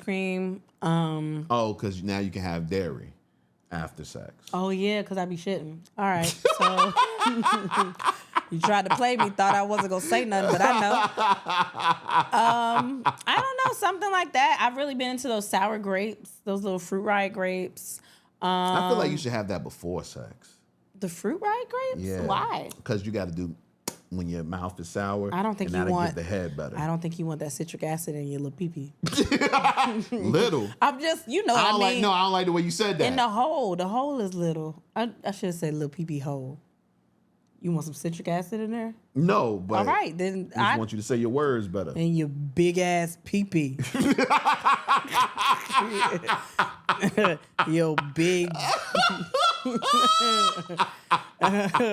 your crater and your dick. All right. The shenanigans in bed. What is it? What's the word? What's the thing? The bedroom shenanigans are good if you get cotton mouth. I feel like you was just smoking. No. You so sore you can't walk the next day. Yeah, there's that, but mine that happens immediately for me. That happens even when you don't have sex. You have to shut up. I'm just saying. If she nuts before you stick it in. Ooh. That is some extreme foreplay. Yeah, man. And I'm all for it. Both of you are laughing after shit talking. Okay. I guess because you're happy. Yeah. The bedroom shenanigans are good if your swinging bed hits the back wall. What's swinging bed? Mm-hmm. That's interesting. Yeah, that's wow. Your legs are feeling like jelly. Your legs are shaking. By the way, can you act like you're on an audio adventure? Oh, I'm sorry. You just talking to yourself. It's not. Damn. You know the bedroom shenanigans are good if the fitted sheet pops off the bed. That's true. That's a good one. And I hate that. Like, you ever had sex on a halfway made bed? Yeah, I don't like that at all. Oh, my God. It messes with me so much. Like, the bed either got to be bare or it has to be made up. Like a tight fitted sheet. Yeah, I don't like that. It's only the fitted sheet that gets on my nerves. It's the whole bed. I don't like messy beds when I'm in it. Okay. No. Yeah, me neither. Yeah. So even having sex. That's crazy that you would feel like that and you never make the bed. Well, I know you're going to make it. So why I have to make it? You going to do something you going to do already? The bedroom shenanigans are good. If your legs are shaking, feeling like jelly, or your leg... Wait. Yeah, if your legs exactly. Like I just jelly, read that one. Okay. Okay. You know the bedroom shenanigans are good if she says, don't touch me afterwards. That's a good one. Yeah. That's a good one. Well, I mean, it also sounds like it could be a bad one. He keeps stopping or slowing down while he in it. Listen, when it's good, I'm not going to keep a pace. Yeah. When it's good, I am not going to keep a pace. I got to make sure that I am in it for a full session. Yeah. When it's good. Like, you look. What the heck? It be the headboard be sounding like you doing what's that thing called? Morse code. Morse code. That's what the headboard be sounding like. Damn, that's crazy. Yeah, I mean, that's a talent though. If you could fuck to Morse code, you could send out messages. Hey, listen. That would be kind of crazy. What if somebody next to us lived in the military? I mean, it was in the military. Okay. You have flashbacks that make you smile and or give you chills randomly days later. That's happened to me. Really? Yeah. What's the last thing you thought about with us? You? Okay. Yeah, man. Tell me the moment. Oh. The last thing that I thought about? It's been a minute since I've had like a flashback, but it was foreplay. It was you doing really good foreplay. And sometimes I feel it like my body will shiver like my body did after the foreplay, which is why I'm telling you it's so important. Because I think about that. I think about when my body is tender from it, where I'm like, oh, shit. That happens to your body days later. Like, you'll think about it and be like, oh, okay. Okay. Yeah. That's why it's important. All right. You want me to think about you randomly while I'm all right, shopping? I understand. Foreplay is something you want. Shit. Anyway. How do you know the bedroom shenanigans? What was it? I forgot. The bedroom shenanigans are good if he bites or kisses your booty afterwards. He comes quick and says, you suck. Damn. Yeah. You suck. I've done that before. You know what I mean? Well, does it mean that it's good, though? If I came quick. Maybe it's good for you, but also I could be sitting over there like, really? Well, different vaginas feel differently. Like, there's some vaginas. I don't. Oh, I'm sorry. Really but, like, there are different vaginas that you go in, you be like, oh, I can nut off for this just being inside. Other vaginas be like, I might have to put some work in to get this nut out. That am I the latter because you be putting work in? Is it because you got to work to enjoy it? No, I wasn't. This had nothing to do with you. I was just. I'm asking a question though. What question you asking? What did I say? I was reading something. No, you was reading my lips when I was talking a couple minutes ago. What? Is mine like I got to put in some work to really like this? Okay. You want to have this conversation? Yeah, why not? That's fine. I don't remember it in the beginning. What are you saying? Let me finish my statement. I don't remember in the beginning. I don't remember what it felt like the first time I got into it. But I do know now, since I'm used to it, you got to put in a little bit more work because you're used to what you're going to experience. Why your mouth open? You put something in it. It won't be no dick. Not after that. What you mean? Really? Yeah. I always think that because when I hear like, man, it's so good, sometimes I'm like, is it so good or is it so good today because this is the one that you are pretty much with? and it's consistent. Listen, and people can say that, but when you've been through a lot, it's like, this ain't the best. See, I think when you first meet somebody, it's a thing of where, for a male, it's a thing of where, I'm just judging how good it feels. And then after I finish, I'm like, and she can fuck. Or, she's not a good fucker. But when you've known somebody for a while, you'll get used to anything. You'll get used to anything? Yeah, you can get used to any. If I know what it's going to feel like going into it, after the 30th time, I already know what I got to expect. So I already know how to approach it. My body's already like, it's good with it. It's like the first time I masturbated, nigga, I nutted in like a minute because I had never felt that before. Now, shit, I can masturbate for a long time. Okay, so you thought what you did right now was like, I'm killing this. She gets it. What? You thought that was like, you don't get it? It's fine. You don't get it? Sure, I get it. Oh my gosh. Here you go. No, it's okay. I can't change the inside of my vagina unless I go get that little that thing. What, the rejuvenator? Yeah, I wonder what that would do. Not saying that you need. So it's big. It's big. It's big. It's a wide in there, huh? It's big.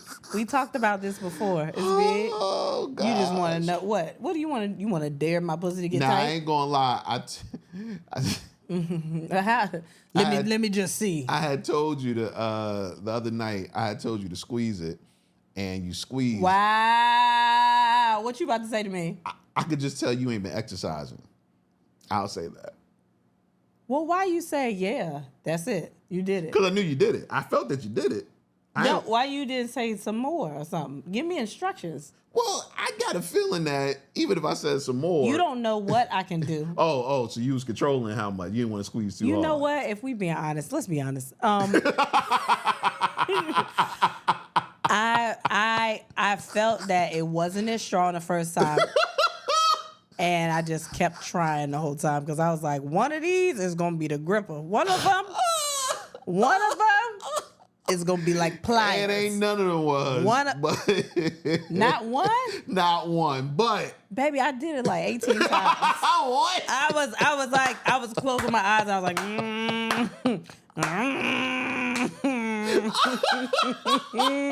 What? Not one of them?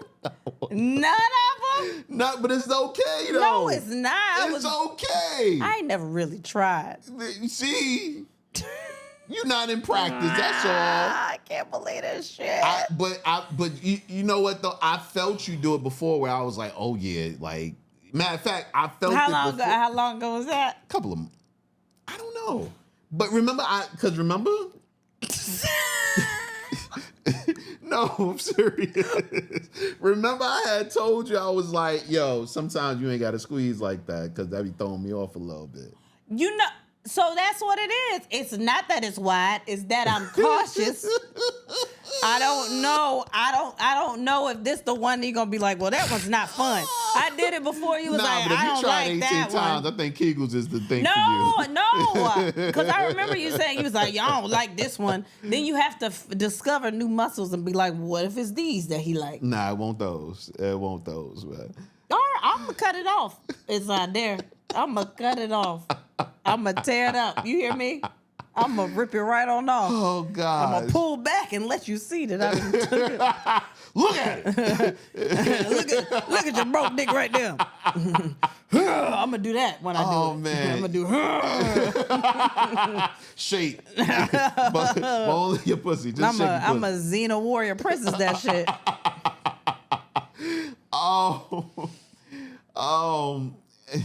You know the bedroom shenanigans are good when you just go to sleep and stay horny because you're dreaming about it. All right. Wow. There we go. There we go. That's a great one. Have a great day. We have a child that's still here. Can you hurry up and get the hell out? Yeah, man. messing up our audio experience. They know we got kids. They'll be all right. And hell ain't a bad word to say. I just want to say that to the audience. Yeah, I say way worse to the babies. I just want to say that. I love you. Have a great day at work. Is she still fumbling around with stuff? She's still here. Get the hell out. They got plastic forks at your job. Bye. Love you too. Bye. Oh my gosh. I just want y'all to know she was not downstairs the entire time we was talking about this. She just ran through to go to work. You know the bedroom shenanigans are good when you break something. The bed, a leg, a tooth, the ceiling fan, anything. Now, here's my question. I'm not breaking no leg. Fuck that. I can see you breaking a leg. Ain't no dick that good to break no leg. I can see you breaking a tooth. But my ceiling fan, what the fuck are y'all doing on the ceiling fan? People be hanging, baby. Why? I don't know. It's a trick. And what am I supposed to do? You chase the pussy? Every time I go around? You go, yeah. I can see you doing that. Yeah, I can see me doing that too. I know, man. You love adventure. Somebody said the neighbors complain about the noises. Okay. When he starts moaning your name. Nah, he probably just trying to remember it. That was me. Yeah. You have. Oh man, I used to say ooh, and have to remember. I thought the name. You seem like you would say different variations of the name. Like her name would be Stephanie. You'd be like, nah, man. Stacy. What do you say? Nah, because you might say a wrong name even doing that. But what if you just say the first 3 letters? And she like, oh, he know me? No. Okay, you're right. You got to wait till you know the name. Damn. And no, because I guess when you start stumbling, you got to hit them with a crazy move so they forget that you was even trying to remember it. You got to stick it in their mouth and be like, ooh, don't talk. Just listen. Don't talk. Just listen. Hit it with the Jodeci. Yeah. I'm going to hit you with the Jodeci. That's what you call head now, the Jodeci. The Jodeci. Don't talk. Just listen. Hell yeah, to them. Take my money. Yeah, man. That's when it's good, you gonna take that money, the house and the car. You can have it all. You can have it all. Come on, Stephanie. What's her name? We still don't know her name. I don't know. I know when the deed come. All right. Oh, man. When you almost kick over the refrigerator, that was a good day. God damn. Dog. Nigga, that's some fucking. You know, I ain't did that kind of fucking bedroom before. Shenanigans are good if you got to change the sheets. No, I think that's just a Tuesday, right? It was laundry day. My socks come off. Oh, that's wild. You fucking people without socks? I haven't fucked nobody. Oh, with socks on? I should say. Sometimes my toes don't be done all the time, baby. You be fucking me with you be fucking me with socks on? Well, I don't. With you, I don't care. You didn't see my toes not done. But when I was just out in the world fucking, I don't want them to see that my feet not done. Oh, you a different one. Why? You are different. I dare somebody have socks on while I'm fucking them. What you gonna do? Not Get out the them. vagina? Yes. I can't do this. You got socks on. Yeah. What are you talking about? My pussy open? Yeah. My vagina is open. Ain't no socks in my vagina. What are you talking about? No, man. Nah. That's the entryway. Nah, fam. Nah, don't. Cause it makes me feel a couple of ways. First, it makes me feel like I'm a side piece. And I don't care if I am the side piece. Don't treat me like the side piece. All right? Second. What, you want respect when you the side piece? Yeah, I want respect. I thought you just did it piece. for the love, for the game. Okay, I did, but nigga, you gonna take... don't treat me like that, Nah, though. you gonna take this regular ass, like, you gonna get the socks, you gonna get the... No, Why? don't put... Because, feet turn me on. So at some point during sex, I'm probably gonna look at your feet at some point. 9 times out of 10, if I'm fucking you on the low, it's not because I got pretty feet. You just fucking me on the low. True. It don't have nothing to do with my feet. True, but if I had on socks, you wouldn't be like, oh, I don't feel like cheating because she got on socks. Nah, like, I want what are to you see your talking feet, about? though.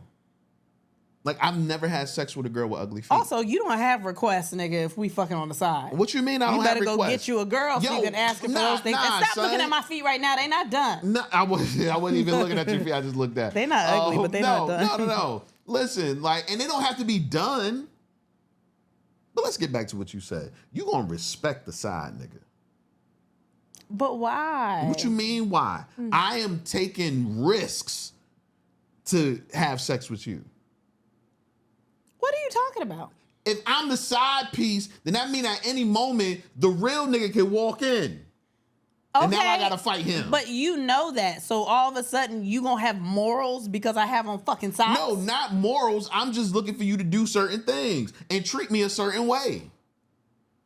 You getting some pussy. That's what you want, right? I mean, that's what I want, but I'm what else do you want? Yo, why y'all can't respect the side piece? I don't know. I've never been good at this because I didn't do this ever. So I don't really know what the rules are. You gotta respect the side piece, man. The side piece is a person that should be exalted in the community at all times. Why? Because they make sure that the real piece stays the real piece. Now, I'm not talking about the messy side pieces that try to mess with your person or try to mess up your relationship. I'm talking about those side pieces that know their role and they stay in their role. I love you so much. What? Because you're so damn dumb. How am I dumb? Because you, I don't know. You just want to be a king so bad. What you what you mean? You know what I mean. You just, you're not dumb. You are very smart. You just, everything is a business, like your business sense is so on. Like how is everything that? Is so not even calculated for you. I don't know. I don't even know if I could still talk to you about these things because you are literally in a relationship. So why you still want to be respected? If I was a side piece, I mean, you could be respected by me. Let me say that before these niggas be like, she don't respect her king. She won't suck his dick 3 times a day. Fuck y'all still. Fuck y'all still. But whatever. Oh man. You know the bedroom shenanigans are good. Yes. If oh wait, we already didn't get a new one. You high five after. My brother said that. Yeah. It must be a family thing. Yeah. But you do it. I do because of you. I never high fived anybody before you. You probably didn't love them as much as me. No. First of all, you have to think about if you love someone more than me. No.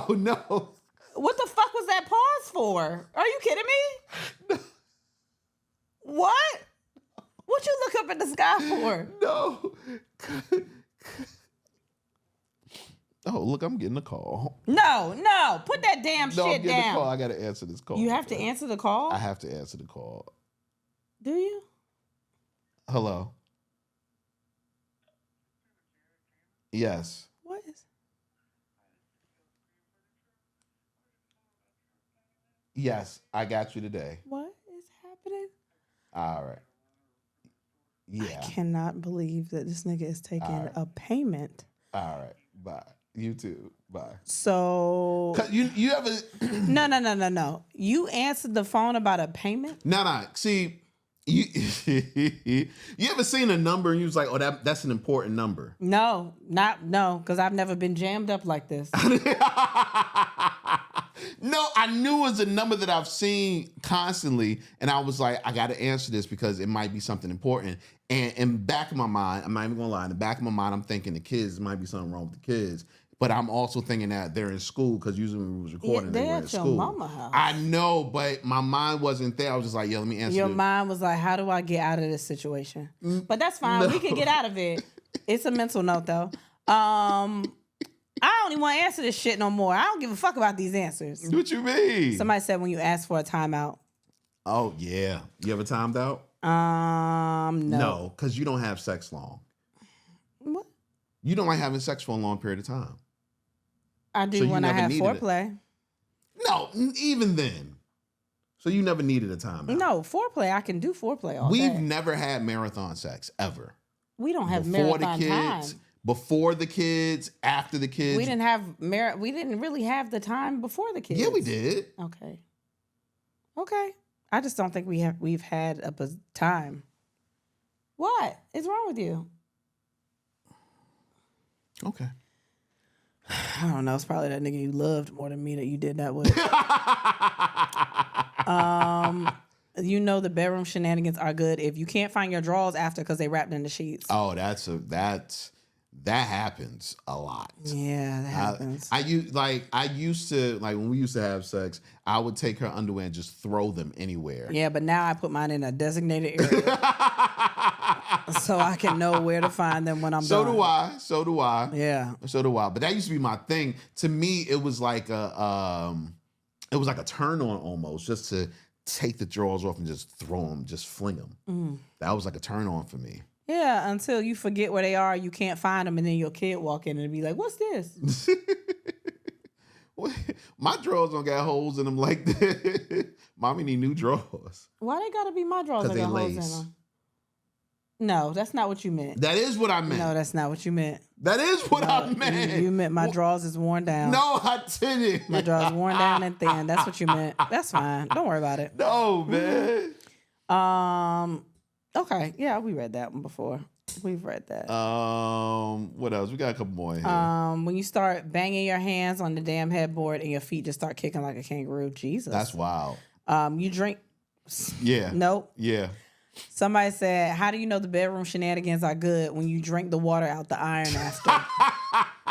What in the hell is going on? Yo. If that's all you got in the iron right there, I'm thirsty. Yo, that's gold. That's some shit. That's gold. What if the iron there. hot?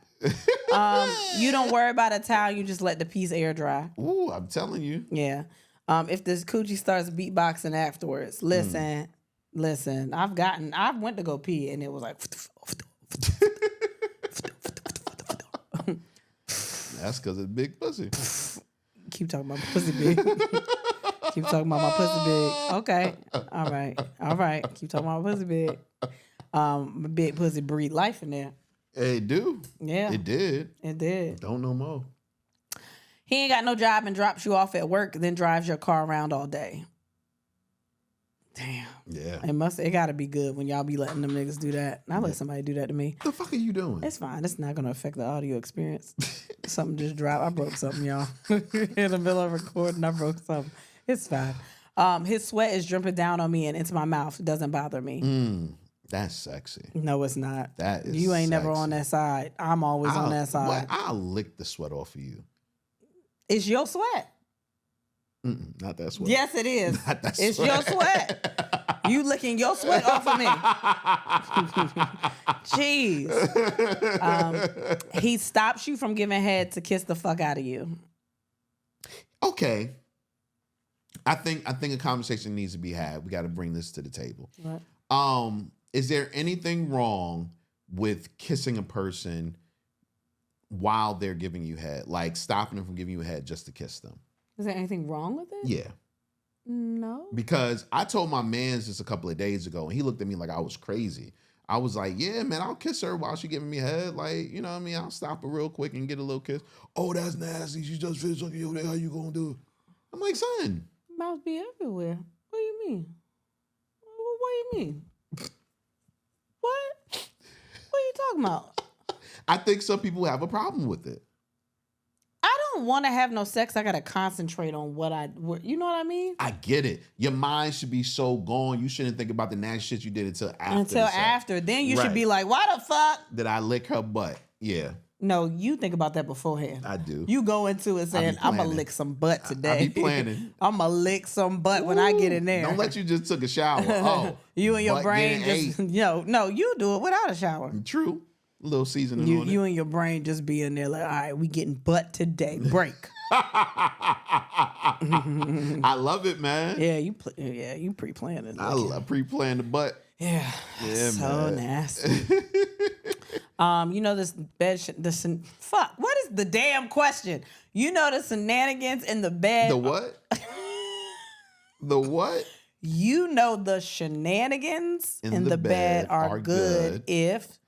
Throwback to college, but if you skip in class for it, boy, I failed biology twice fucking around with fucking. No, I couldn't do that. Sometimes if you have a curling iron at somebody's head, you can't just leave. You gotta take that curling iron out. Don't get that text during a test. No. What? Yeah. Teacher, I'm sick. I gotta take this at your office hours or something. Really? What? Did you barely pass? Or you what, passed? biology? No, school. College? Yeah. I didn't barely pass, no. Okay. Like, I had one good year, though.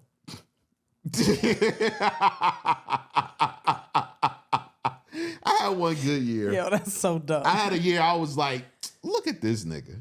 He killing it. Yeah. And then the rest of the years, you know. No, I don't know. I don't know either. Goddamn. Oh, my God. If she can't stop saying you was all right to try to humble you, deep inside, she can't wait to tell her friends how the night went. You know, the bedroom shenanigans are good if you fall off the bed and keep on fucking. We fell off the bed before. Yeah, that's fun. Yeah, but we got right back on the bed. And kept fucking. Y'all don't care who sleep in the wet spot. Nah, I always care. You always care? Yeah, I got sensory issues. Oh. So I can't be in that. You know what? That shit is a turn on. I'll usually masturbate if I'm in the wet spot. Oh, my God. I can't do it. And don't let me afterwards, like, I don't sleep in the wet spot, but I know it's there. No. The morning after, I can't do it. I just got to sniff it. I can't do it. That's nasty. I want to smell the wet spot, baby. I have a question that somebody told me to ask you, and I think it's a really good question. What? Hold on. I got to find it real quick. They told you to ask me specifically. Say, you should ask this on the podcast. And I said, oh, okay. Damn, did it go away? I hope it didn't go. Oh, no, she said it in a text message. Sorry. She sent it in a text message. Who the fuck was this? If I die first and you remarry, who would you get buried next to?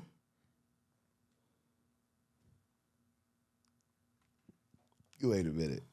If you die. If I die first and you remarry, who would you get buried next to? Oh, that's a good one. That is a good question. That's why I said I'm gonna ask. I'm gonna ask it.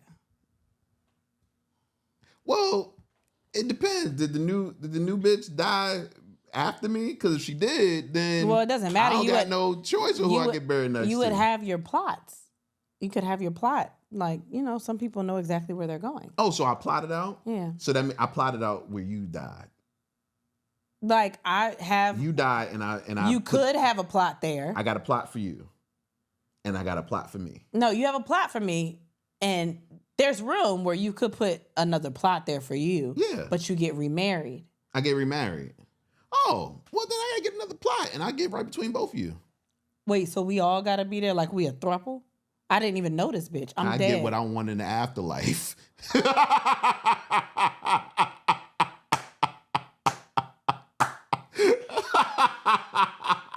Damn right, I want to be next to my wives. The women that treated me the best. This shit gonna happen in one way or the other, huh? One way or whether another. I say yes or no.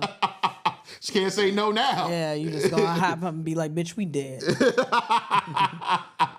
You don't even have feelings. Yeah, I mean, I'm gonna introduce you to her and everything. Oh my God. Yeah, or introduce her to you.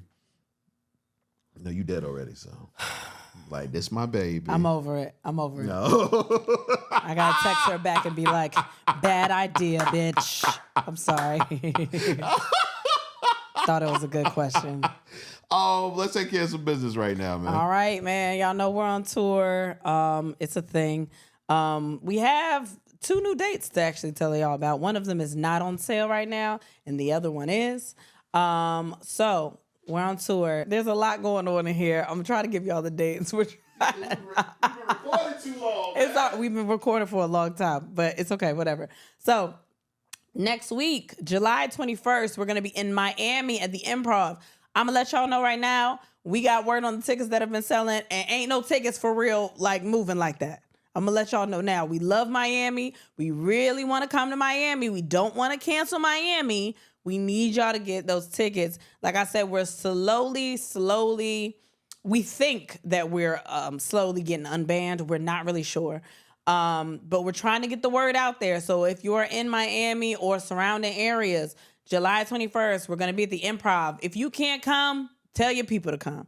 But we got to get those tickets, or they going to cancel that damn show. I'm not even going to lie to y'all. I'm being completely open and honest. If you know anybody in Miami, you think they would enjoy our show, we have a good time, tell them to get those tickets. July 25th, we're going to be in Hartford, Connecticut at the Funny Bone. We've been to Hartford a couple of times. Like I said, I would love to find something to do in Hartford because we've never really done anything. So there's that. July 26th, the very next day, we're going to be in Boston at the City Winery. Last time we were in Boston, literally, we left the venue and they were like, how does it feel to be one of the best shows we've ever had here? Now, since then, they've had mad shows. So I don't know if they would still think the same thing, but I'm going to let you know right now, our show is a fun fucking show, and you do not want to miss the show. So if you're in Boston, you know anybody in Boston, make sure you get those tickets. July 26th at the City Winery.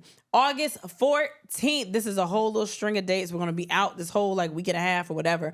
August 14th, Houston, Texas at the Improv. Y'all always want us to come to Houston. We came to Houston last year. We sold that bitch out. We had such a good fucking time.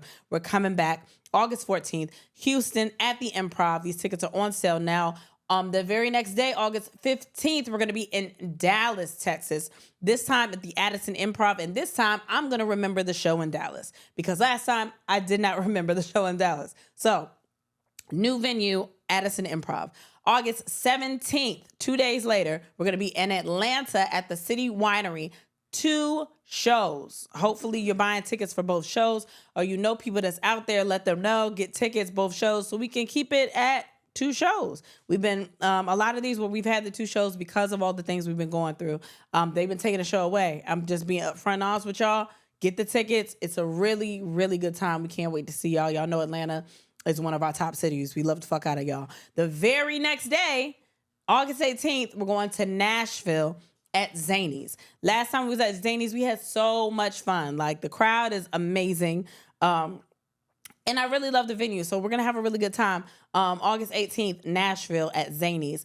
September 14th, new date alert. Or whatever, right? New date, September 14th. We're going to be in Portland, Oregon at the Helium. We're going to be in Portland at the Helium on September 14th. This is our 3rd time, I believe, coming to Portland. Last time we came, I think it rained. Maybe both times we came. No. This is our 2nd time coming to Portland. We didn't come last year, but we are back this year in Portland at the Helium, September 14th. When we came the first time, it rained. But we had a good time. The audience that was there was so fucking fun. Make sure you tell everybody in the area we're coming September 14th. New date. This one is not on sale yet, but this is a date y'all have been asking us for. So you better buy the tickets when they on sale. Pull your calendars out. Put this in your calendar. October 13th. We're going to be in Las Vegas at Wise Guys. October 13th, we're going to be in Las Vegas at Wise Guys. Start telling your people now. Start planning your dates now. Once the tickets go on sale, we want y'all to buy those tickets up. We are so excited to come to Vegas. Finally, I've been asking us for about 3 years to come, and we finally got a date in Vegas. So make sure you buy those tickets. All right, I'm going to go through it again. July 21st, Miami at the Improv. July 25th, Hartford at the Funny Bone. July 26th, Boston at the City Winery. August 14th, Houston at the Improv. August 15th, Dallas at the Addison Improv. August 17th, Atlanta, 2 shows at the City Winery. August 18th, Nashville at Zany's. September 14th, Portland at Helium. That's a new date. And October 13th, this is not on sale yet, but Las Vegas at Wise Guys. Make sure you get your tickets ASAP. Again, July 21st for Miami. Make sure you get those tickets because it's not looking good. I'm not even going to lie to you, but if we can get those tickets sold, hopefully they won't cancel this shit like they've been canceling some of them other shits. But yeah, man, that's what we're praying. You know what we got going on. So yeah, tell a friend about the dates. If you know people in those cities, let them know, hey, I listen to them and they're amazing. Check them out when they're in your city. Excuse me. Also, make sure you join the Patreon. We put up something every week. And there's a new one up there right now. So go ahead and check out the Patreon after you check out this episode. You know what I mean? Patreon is where we really make our money. To be honest, that's how you can support us. That's how we are able to do all of this is truly through Patreon, especially because of everything that happened to us for the last 8-9 months. And we get very personal on Patreon. Very personal up there, have different conversations, still, centered around us and all of that, but it's a little different. It's a little different. So if you haven't joined the Patreon, make sure you join the Patreon. And if you have joined the Patreon, it was like, oh, they wasn't posting as much or whatever the case may be, give us a try now. We're doing $5 for everybody, man. So $5 will get you all of the benefits of every tier. And I know the tier stuff is coming back at the end of the summer. So get those Patreon memberships up. We have a great chat in there. I like to pop in there every now and again and say what's up and talk to y'all, see how your day's going and shit like that. Also, and you can also comment on the episodes. Tell us what you think about the episodes, different things we say throughout the episodes on Patreon. Also, make sure you are on our social media. Social media is very important for us because that's how we get the word out. That's how you get clips and everything. And the clips are really how people know about us. So join the social media. We are on Instagram. We are on Facebook. We are on TikTok, and we are on X/Twitter, whatever you call it. We're on all of those at And Then We Pod. So you can search And Then We Pod on any of those social media networks, and you can find us. And finally, if you don't know where to get the tickets, you can go to andthenwehavesex.com. Also, you can pick up some merch at andthenwehavesex.com. And yeah, man, support. And the link tree in our bio on Instagram. Hell yeah. All of the dates are listed there as well. And again, YouTube's. We love reading the comments on YouTube's too. So there's that. Yeah, man. Yeah. As a woman. Oh Lord. What? Nothing. Rain? No, you asking me that. It's raining too, right? Yeah, it's raining. As a woman, my question to you is, how would you feel if another man picked you up and greeting you? Are you trying to be funny because that happened before? I thought we weren't talking about that no more. No, he tried to pick you up, and I said, it ain't going down, player. Okay. I'm talking about. Oh, wait, can I just say that? Can I say something while it's on my mind? Because I've been trying to say it for the last couple of weeks, and I keep forgetting. I'm really, really sorry. I know what you're saying. I get it. Fine, just go. I'm sorry. Go ahead. I was asking you a question. I know, but it just reminded me of something else that I've been trying to say, but okay. How would I feel? It was somebody that I was really close to. Or, yeah, close to, cool I've had somebody, like, pick me up and... In front of your man? I'm there. I think it depends on who it is. Maybe. I mean, I don't know. I haven't had that situation happen because, like, my god brother sometimes will do that if he greets me, right? Mm-hmm. And it'll just be and that's my god brother. Mm-hmm. Like, he'll do it just because it's someone I've known since I was little, and like you're just, I don't know, people that are familiar. But I don't know any friends that I have that would do it. I don't have any friends. I mean, I'll take that answer. Yeah, I'll have like a god brother or a cousin or something like that. But hey, man, listen, Michael Ealy, you a villain. No, he a villain in real You life. a villain, dog. I think it's hilarious. Walking around with green eyes, picking up other people's girls. You know what? You just mad at him because you've been watching a lot of... Power. Yeah, a lot of Power. And he is a villain in a lot of things. He a villain. And them eyes tell the story. How dare you pick up Creed's girl? Hold on. Or not Creed, the other guy in Creed's girl. Hold on. If his eyes won't light, do you think you would be as offended? No, not at all. It's because it's the light eyes. It's like, hey. That just make it worse. Fuck did you come? You got eyes I ain't got. Yeah. Fuck did you come? You looking at her differently. I don't like that. Yo, he really picked up, what's his name, girl. He really picked up making good. You know what's funny? It's like, it was a couple of things I was thinking. From the guy that I get from who Michael Ealy is, I feel like he's one of those that's like, I don't like anybody that has ever almost disrespected somebody. Uh-huh. Like, I'm a man. Like, I'm fucking, like, I don't do that shit. You know what I mean? Like, and so that's part of, and he's older. Right. So that's, because I think Jonathan Majors is like 34 or something like that. I don't know, but Jonathan didn't like that shit either. I know he did. So part of me is like, nah, he's like, I'm older than you. I'm a grown up. You ain't gonna do shit to me. I know her. Like, it's not, you know what I mean? Part of that is there.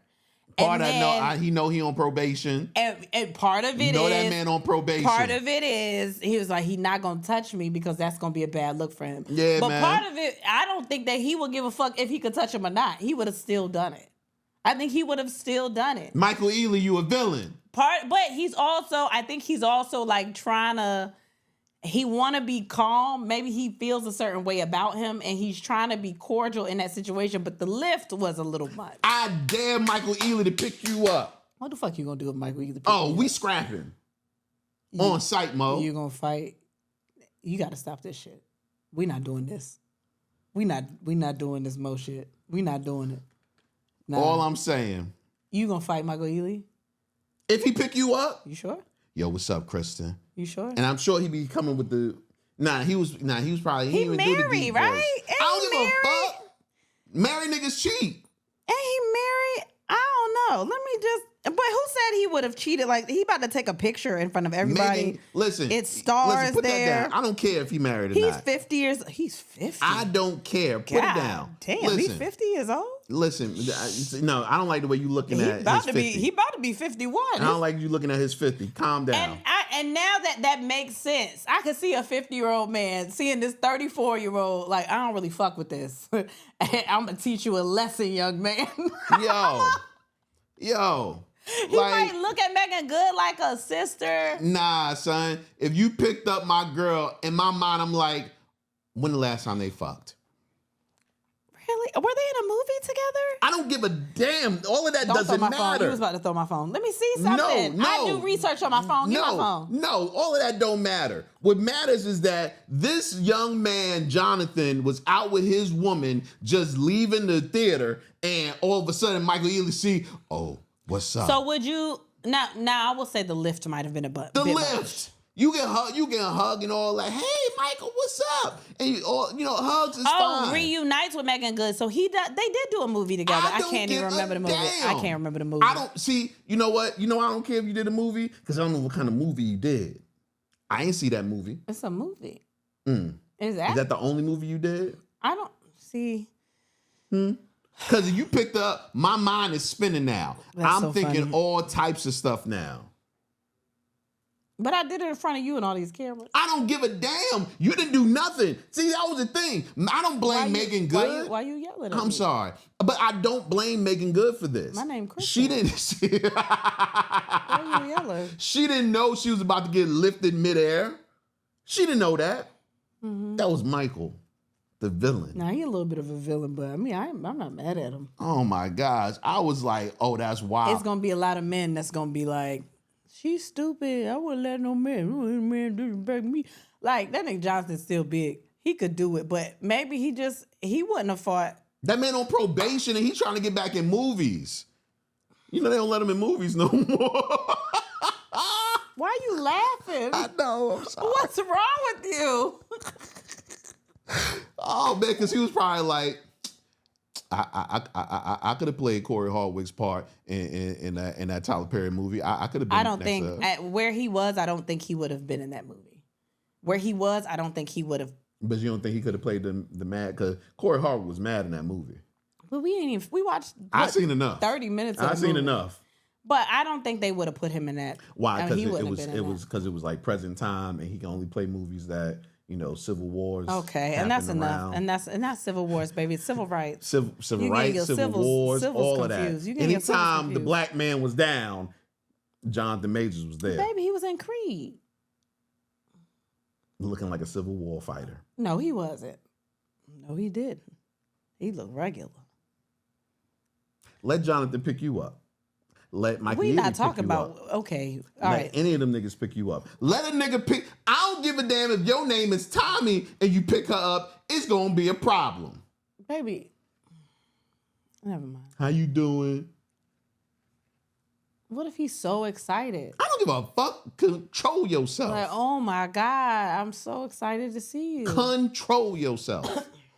I don't even pick up my mama. You don't pick me up, so I don't even know why you mad somebody else would do it. And we saw what happened. That was not a good. It's probably that little bit of testosterone you got. Now. Yo, I'm sensitive about it, man. Chill out. No, you're not. You wanted to joke about it earlier. I'm chilling. Baby testosterone. Oh, that's why don't call it baby testosterone. That's why them babies be trying to fuck you up. They feel it. They hit hard, though. That's not you. That's them. Little strong babies. Single women have hopped on a new trend of abstaining from any romantic or sexual relationships with men, including dating and casual hookups. Why did you put this in here? I don't know. We didn't have topics. I didn't know. I didn't know you was going to talk about it. I don't really care about that. But, I mean, okay. There were a lot of people in the comments somebody was like, y'all lying. I was like, why can't they just not have sex? It's a lot of people on their soft life journey, or whatever the fuck they call it. Wait, you can't be on a soft life journey and fuck? What if it's self-care? You just worried about yourself. That's dumb. That's not dumb. I think it's fine, but I don't really care. No. You know what? Continue. It's not. If I'm being honest, there's nothing wrong with taking time for yourself to get to know yourself, even though you've been with yourself your whole life. You know, no, ain't nothing wrong with that. Don't minimize it like that. You get older, you become a different person because you learn more about yourself. When you're younger, you don't know shit. You think you know what you want to do, and then you gain different interests. You experience different things, like. And you know what? And I'm not going to. You hate anybody that want to do better for themselves. Yeah. No. I'm not hating on anybody that's done it before, but I just never said I need to find myself. That's you. You don't do a lot of things that everybody else do. I see myself every morning. Yeah. You know what I mean? Like I never had to figure out who I was. I've had to step back and think about who I was because I just went with the motions a lot. I just did whatever I was doing, and I never thought about who I was as an individual. So, like, I've gone through that. I'm still kind of going through that. Okay, I've never had to do. I've always known who I was. That's great. Like I've always known who I was. You can't look down on other people. No, I just said I'm not going to look down on people that do that. You know what I mean? I've just never done it. I don't understand how you can get away from yourself that far. Because you can just go through the motions. You're doing things. You're going to jobs where people want you to be a certain person. And sometimes you might change because you want that job. Or you get in other situations with friends where you become this specific friend. The friend that does what, like, I don't know. You just get put into positions that you don't really have a chance to think about because you're in those positions.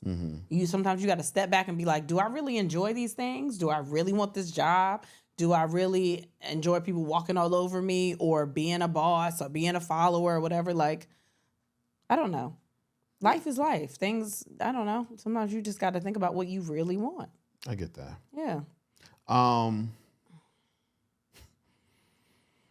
not reading that. Why would you do that? I don't even know which one of these three I want to hit because some of them are going to be for Patreon. Like, I think I'm going to keep this one for Patreon because I think that's funny as hell. I kind of want to do this one, but I'm curious about this one. So I'm going to ask this one. Does it matter where a person proposes to you at? I think it's specific to whoever you're... What? I said specific. Oh, just making sure that S wasn't too strong. It's specific to whoever you're proposing to. What kind of things do they like? Don't, you know what I mean? What about if they like you and they be on Facebook all the time looking at deaths? Because this one dude proposed to his wife or his girl at her husband's funeral. I'm going to say it again. He proposed to this woman at her husband's funeral. I don't know. Maybe you just realized she was vulnerable and sometimes you just got to shoot your shot. Maybe you was like... She's sad right now. She needs somebody, and I'm that somebody. I mean, if I'm thinking about it, I feel like that's the best time to propose. That's also really crazy. That's the best time to propose. And it might be a sketch. Maybe it's a sketch. Is it a sketch? Let's see. I don't think it's a sketch. It's got to be a sketch. There's no way in hell somebody is really doing that. Let's see. Wait. That's not a sketch. A lady on her husband's burial? That's not a sketch. Yeah, man. Maybe they were dating before her husband. Wait. Oh, these other people are looking around like, what the fuck? Yeah. Maybe it was in a situation where they were legally married and they weren't together. But it is a terrible place to do it, you know? Maybe at the repast. Like, but like right there in front of, that's kind of wild. Yeah, I don't know. That's fucked up. Would you say yes? No. You wouldn't say yes? No, because I need to find myself. We was just talking about that. No, I'm not jumping into this. Wait, what? What would a person have to have in order for you to marry them after I'm gone? I don't know. Because to me... I don't know. Because to me, if you were to pass, it would take somebody really special for me to marry them. I honestly have no clue because I don't know. We have our lives are so intertwined that I don't even know if I would be comfortable with anybody else. That's the answer you're supposed to say. Unless you fucked up along the way and I was like, I just need something new. But if we were like still in love and like doing well and you passed, I would not even be able to think about it. That's not where my mind would even go. I have all these kids. I'd be thinking about my kids and I'd probably just throw my life into my children. the kids are, they adults and they thriving. I don't know. I have no idea. Because I think about would I want to be lonely? I think about that. But at the same time, while I might, have somebody, might even live with somebody, I could see myself living with somebody that I was kicking with way faster. But as far as like I don't see myself doing that. I wouldn't see myself living. Well, I wouldn't want to be lonely. So unless one of the kids came and lived with me, I wouldn't want to be lonely. I don't know. Or me and my brother could live together and that would be like the odd couple. Y'all get on each other's nerves. Exactly. Y'all would get on each other's nerves. Exactly. The last of the nerves. Yeah. I don't know. I have no idea. I don't see it. But I don't want to see it. I'm not trying to think about that right now. I don't know. My bad. Talked a lot about death during this episode. I see. Yeah, I'd like to kind of back away from that right now. Well, you're the one thinking about it deep. Well, you keep bringing it up. There's other things we could talk about or we could end. It ain't got to be this. All right, fine. Travis Kelce and Taylor Swift have spent $27 million on their relationship. Now, I don't give a fuck. You talking about a billionaire and a... What? I don't give a fuck about that. These people have a lot of money. Do you know how much money Taylor Swift has? That ain't shit. And what do you mean on the relationship? Is that food? No. Like what? What is supposed to make me go, oh my God, that's crazy? A lot of it has to do with like traveling to see each other. So who cares? A lot like this. What do you mean? They're probably gonna stay in good hotels. They're probably gonna fly first class. They're probably gonna go on expensive ass dates. We talking about first class, private. Private. We're talking about people with money. What is that? I don't even know what that number means for them. If you say they only spent this on food, I'd be like, what the fuck are they eating? I sometimes think about money and having an abundance of it. But every time I think about it, I still can't see me spending but so much. Because you are the cheapest nigga I know. The cheapest nigga I know, unless it come to vapes. My man's told me that he spent a good amount of money on a woman. And when he told me that, I just looked at him like, dog, what you mean? Yeah, we're married and you wouldn't spend a good amount of money on me. Yeah, like a decent, but good? That's a B. That's why I gotta spend my own money. You cheap. And it's not that you don't love me or want to spoil me, but in the back of your mind, you're always gonna be like, we might need this money for something. Yeah, man. You gotta get off survival mode. I don't know what you've been doing this whole time with your life. Surviving. Like you just scratching and surviving. We could be doing well, and you'll just be like, I don't know if you need those fries. You sure you need fries? You sure? It's a $3 upcharge for fries. You sure? All right, man. I'll just get my own fries. God. We're gonna go back. I meant to say this after we was talking about Megan Good and Jonathan Majors, but Megan Good was on the Today Show promoting the Tyler Perry movie. What was that? Black Divorce in the Black. Yeah. Black Divorce. And she says every one of her friends advised that she not date Jonathan Majors during his criminal trial, and that just let me know that they won't ride or dies. This is how I see it. Like, I hate judging things from the outside looking in because people do that to us a lot. And just in general, you don't know people. I don't know what she knows about him that we don't know. You know what I mean? Like, what we see is put on a billboard. These are the highlights of whatever is happening. She might know facts we don't know. She might know parts of him we don't know. Like, I mean, she obviously does, but like, we don't know these people.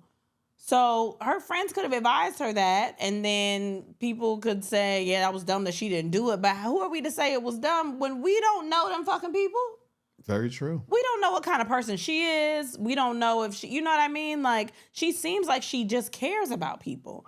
And she might know more facts about this case and everything than we do. And okay, my friends could tell. There was people looking at me crazy because I was getting with you.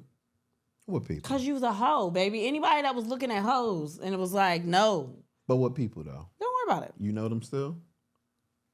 You know, I know a lot of people over I know my 37 years. It don't matter. Nah, I just want to have a everybody likes you now. But in the beginning, they was like, really? And I was like, yeah. Is there something I should know? You know what's so wild about that? Because I didn't know any of your friends. People know you, baby. Yeah, but I didn't know any of them, so they didn't know who I was as a person. People know. Okay, so they see the highlights. That's what I'm talking about. You're not following the story? They see what everybody else sees or what the persona is, and they're like, that's not a good decision. He's a hoe. So when do you listen to your friends? I mean, you can not always... Not you personally, but just in You general. can always listen to your friends, but like, if you actually know, I don't know. Should you listen to your friends about romantic situations? I mean, if they see something you don't, but if you pointing out something that I know and that's not gonna hurt me, I'm not worried about that. Like, they could say you a hoe, and that's fine. I knew you was a hoe going into it, but I also got to know you as a person, and it was a little bit different. Are you listening to this thunder? Yeah. I wonder if they can hear the thunder on the mic. I was thinking that. Like, God put the subwoofers on. Yeah, no, they killing it. But yeah, I mean, I knew you as a person, so I knew a little bit more than what they knew, and I could make my own decision based off that. But if you listen to everybody, when it like you'll never get. There's something not wrong, but there's always going to be a factor about everyone that might be a little controversial. But like, I you have to get to know people for yourself. I feel like when it comes to romantic situations, that listening to your friends should stop once you're in the relationship. And then I feel like once you're in the relationship, the only time you should listen to your friends is when they have situations that may be equally yoked and they can literally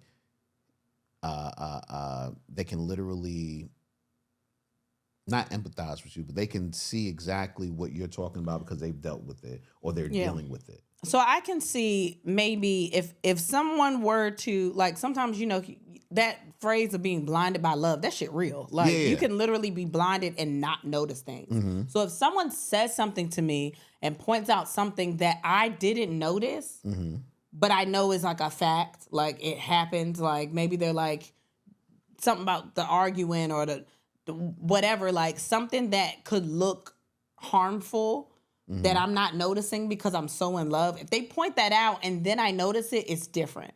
But if you're just giving me your opinion on decisions or, you know what I mean? Like that kind of stuff I don't care about. But if you're pointing out something to me and I just didn't notice it, but I know it happened, then maybe listen if something like that happens. But if it's like just regular shit, you can't tell me how to live my life with just regular shit. Right. I get it. Yeah. I get it. I'm gonna let you read this caption before you decide if you want to talk about it or not. So I know things like this piss you off. I don't want to talk about that bullshit. I don't know why he put it in there. I did put this in. I'm sure you did, because I didn't do that bullshit. Listen, we didn't have topics. We got enough. We've talked about a lot today. I don't want to talk about that. You don't want to talk about this? I hate this shit. Yeah. Why? No, I don't want to talk about it. I'll tell y'all the title because we've spent this much time on it, but I'm not talking about it. Woman says that getting a man to pay 100% of the bills only applies to extremely beautiful women. The average woman can't get that behavior out of a man. Bitch, shut the fuck up. Keep going. What's next? Because you know mad average women. Baby. Oh, all right. Just gonna keep doing this. You be trying to get me fired up. I'm already hot right now. Like, you trying to get me. There you go. It ain't hot in here at all. I gave you a water. I'm hot. Drink some water. I did. Did you? You on my nerves. Why am I on your nerves, man? Because you are. Damn. Let's go into things that have nothing to do with sex. Oh, you know what popped up on my memories? Your proposal. Well, it was yesterday. 7 years ago. Wow. Okay. You know, the 11th is special to us. The 11th. Yeah. That means our wedding anniversary is a couple days away. Mm-hmm. Okay. But our marriage anniversary was on the 11th, too. Yeah, I know. And the day I actually be my girl was on the 11th. You keep saying that. Yeah. I don't remember that day. Why not? Because why would I remember that day? It was January 11th. That's when we got married. Yeah. You said when you asked me to be your girl. Yeah. I actually be my girl on the January 11th.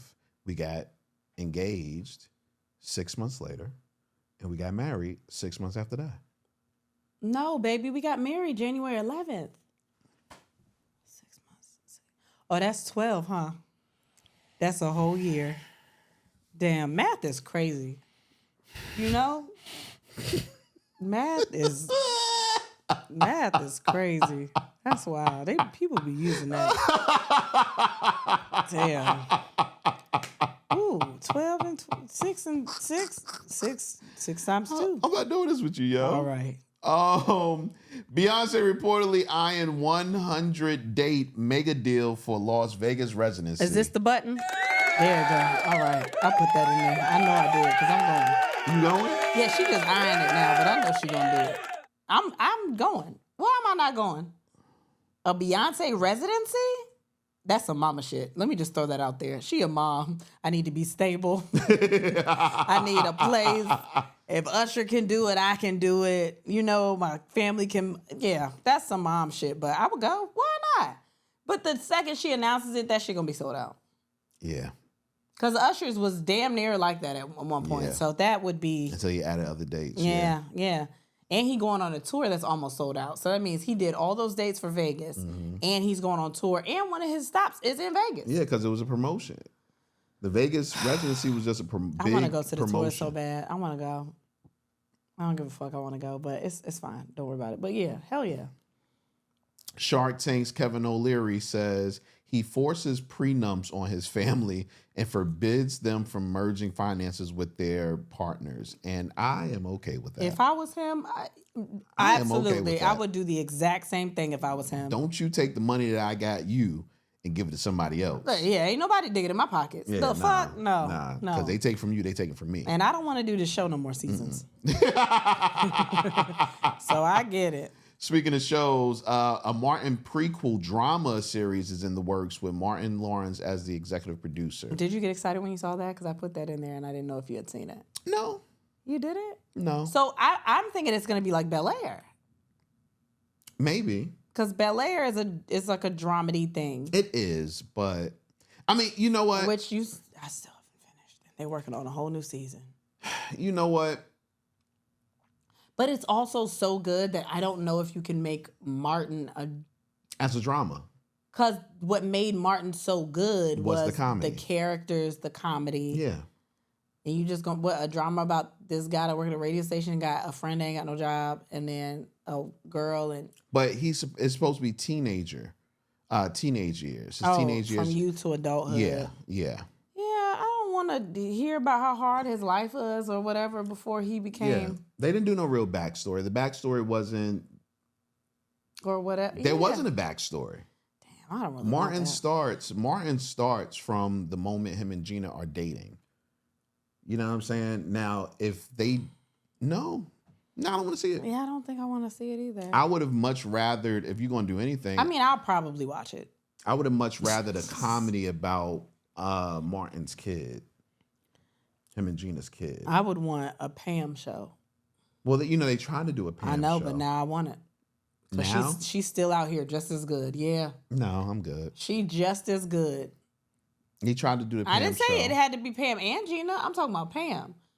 No, I'm good. But like a reimagined Martin, but Pam, and she's amazing. Nah, I'm good. Okay, well, I'm still gonna and I'm not saying she's not amazing. Like, fucking amazing. Tichina Arnold is a treasure, a gem that we all should exalt because I don't think she gets amazing. She doesn't get nearly enough credit. Not enough. Yeah. I know she gets it, but not enough. Yeah, no, she's her amazing. and Martin was neck and neck on the comedy in the show. You know, originally she was supposed to play Gina. I think she was better as the character that she was. Well, that's how good she was. She was originally she was casted to play Gina, and then Gina came in.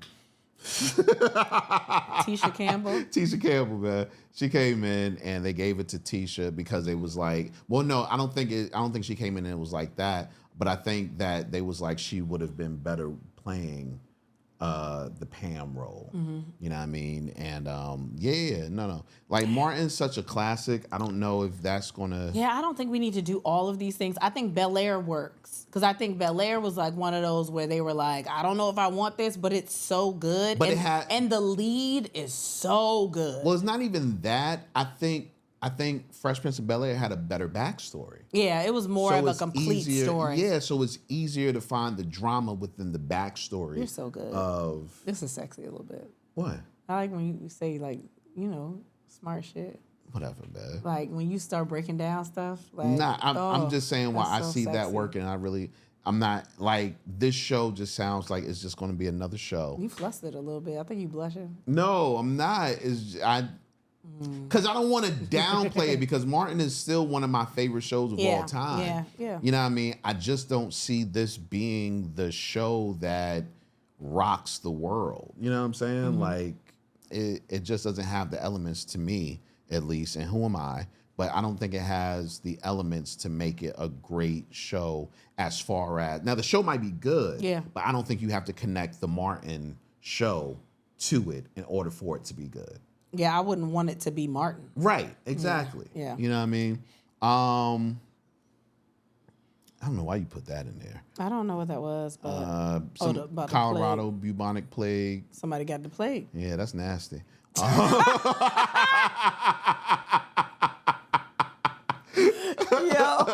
Bitch was at the plague. Nasty. See, man, as black people, we don't take nothing seriously. No, I hope they doing great. Actually, I heard, so we can laugh because I heard that they have antibiotics now that just clear right on up. But you gross. That's nasty. How you get the black plague, bitch, son? You should have just got syphilis. I had that bubonic, but it's cleared up. How do you date after that? Now that you should hide. Fuck it. Don't put that out there. You're going to be lonely. They got antibiotics for it. You know that. Why did you put this in here? Oh, it was funny. It was just a thread of black jobs. And I thought it was funny, but a thread of black jobs? Yeah, you have to press, remember when... okay, I get it. Yeah. When Trump called, black jobs. And so I found this thread of everybody talking about their black jobs, and I thought it was funny. Somebody asked on Twitter, I guess, or X, what is a black job? Someone said, making sure don't nobody cut through the name on a birthday cake. That's and a job. Is That's a job. Leave that for him. That's his. Don't you cut the cake there. And why do y'all think we really want to eat our name? Like, it's that serious. Like, don't go, like, you're not going to keep the cake. How many times I brought my name home? We just eating the cake. What's the next one? Whoever did the body. Oh, yeah. Because, that's the question you ask. Who did the body at a funeral? You ask that question. Who did the body? The body looks so good. Or, that body don't look too good. She looked just like herself. Huh? Yeah, exactly. I don't think white people say that at the funeral. I don't think so. They just let the person like be herself. Dead, man. Right, yeah. Taking the chicken out the freezer before your mom gets home. Child labor. Oh, son. You know how many times I got cussed out? Yeah, and I only know how bad it is now. But, like, I used to have to do it, too. Yeah, and I would be man. like, she'll be fine. But now, oh, my God.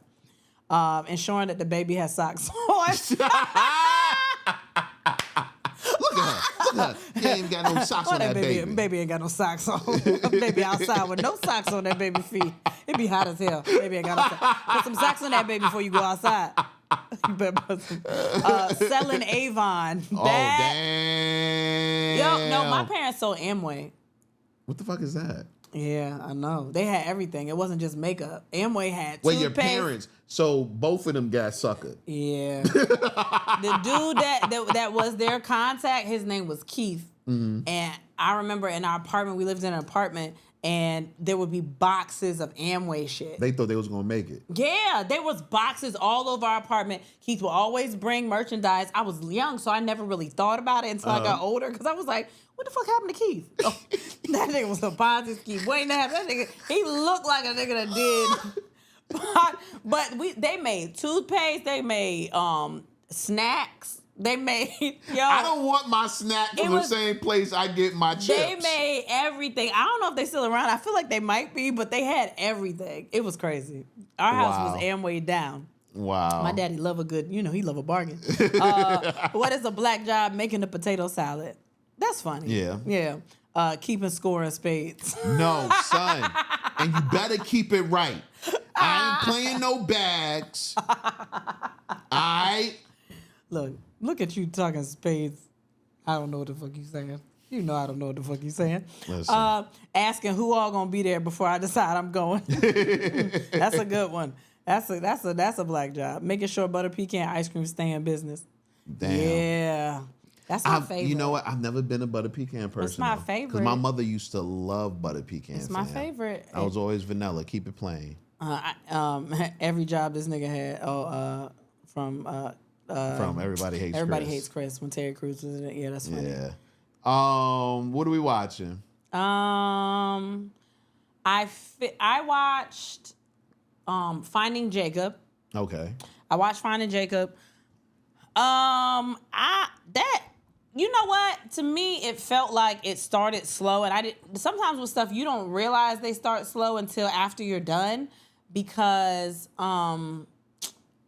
like you're so interested in what's happening, but it really went kind of slow until maybe episode 5 or so to me. But there was a lot of twists and turns in it. I watched season 2. I mean, it's interesting. I just started watching it because I've been trying to find shows to get into, because I've just been trying to, I don't know.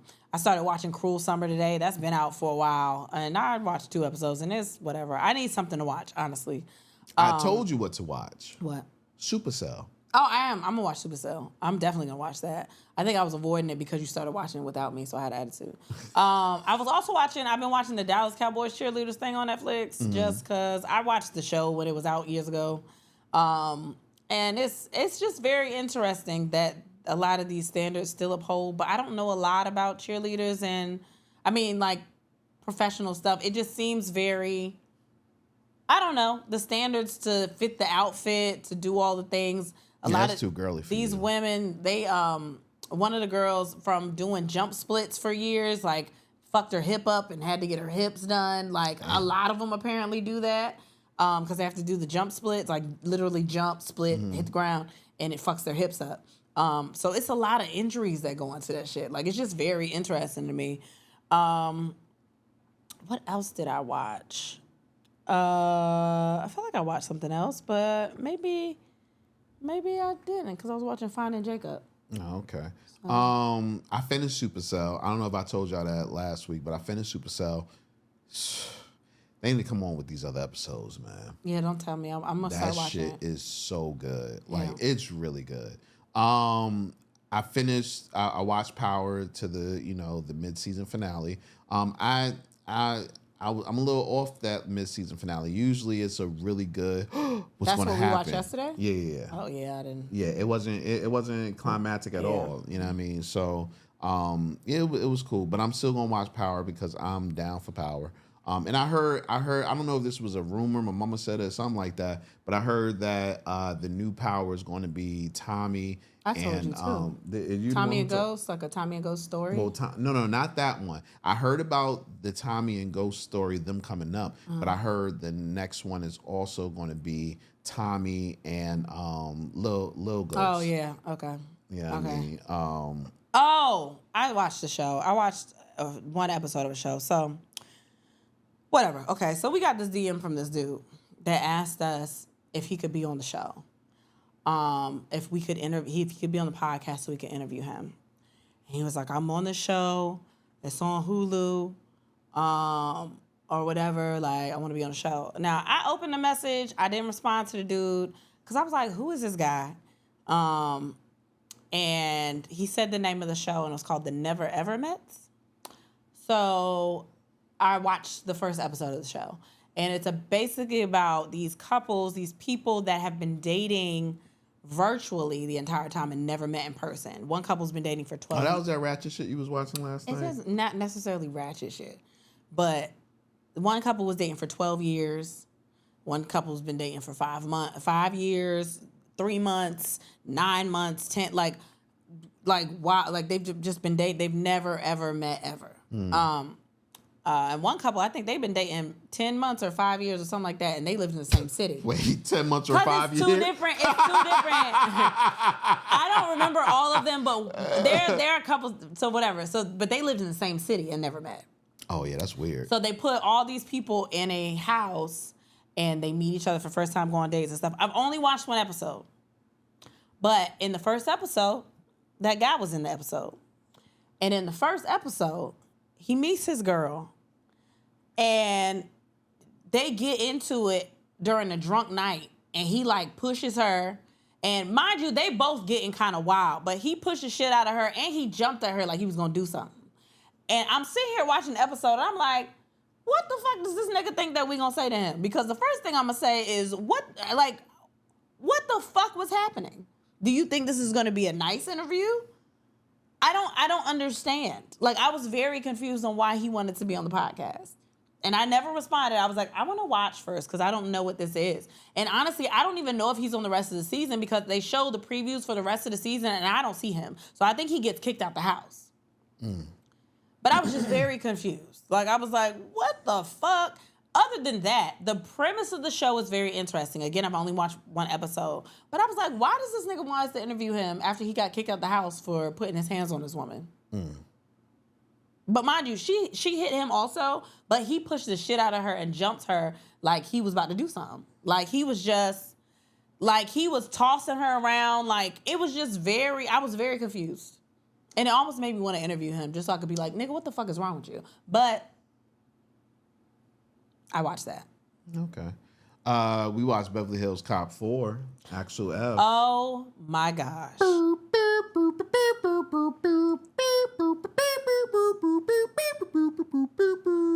I was a little flat on the All right, I was, no, ooh, good. Baby. Baby. No. Baby. What?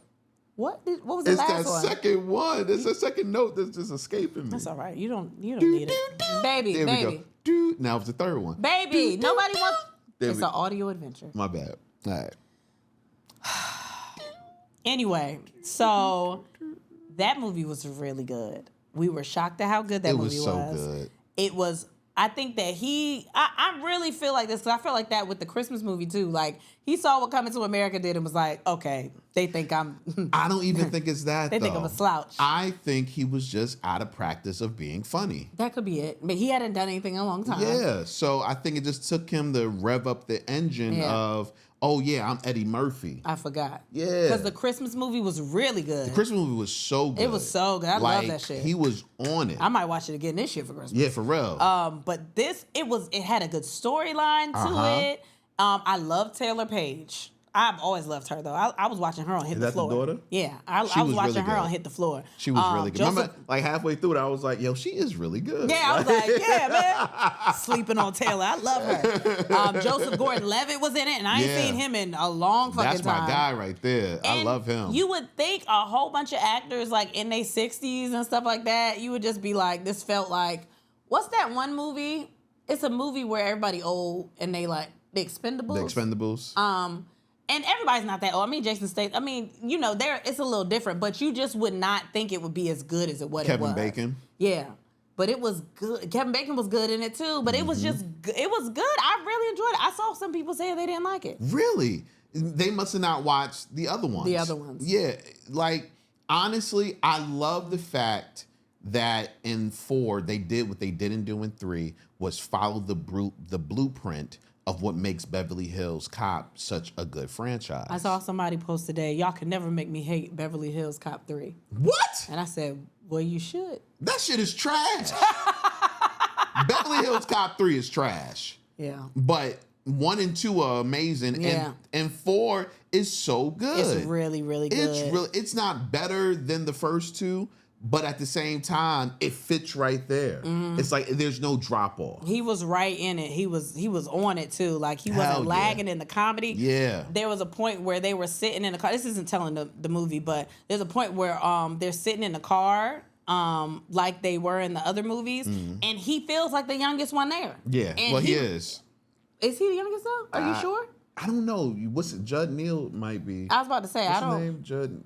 I forgot, but yeah. But he seemed very lively. Also, Black No Crack, so we know that. But he seemed very like the same energy that Axel was giving off in the first 2 movies. Yeah, man. I really enjoyed it. The only thing I missed was the laugh.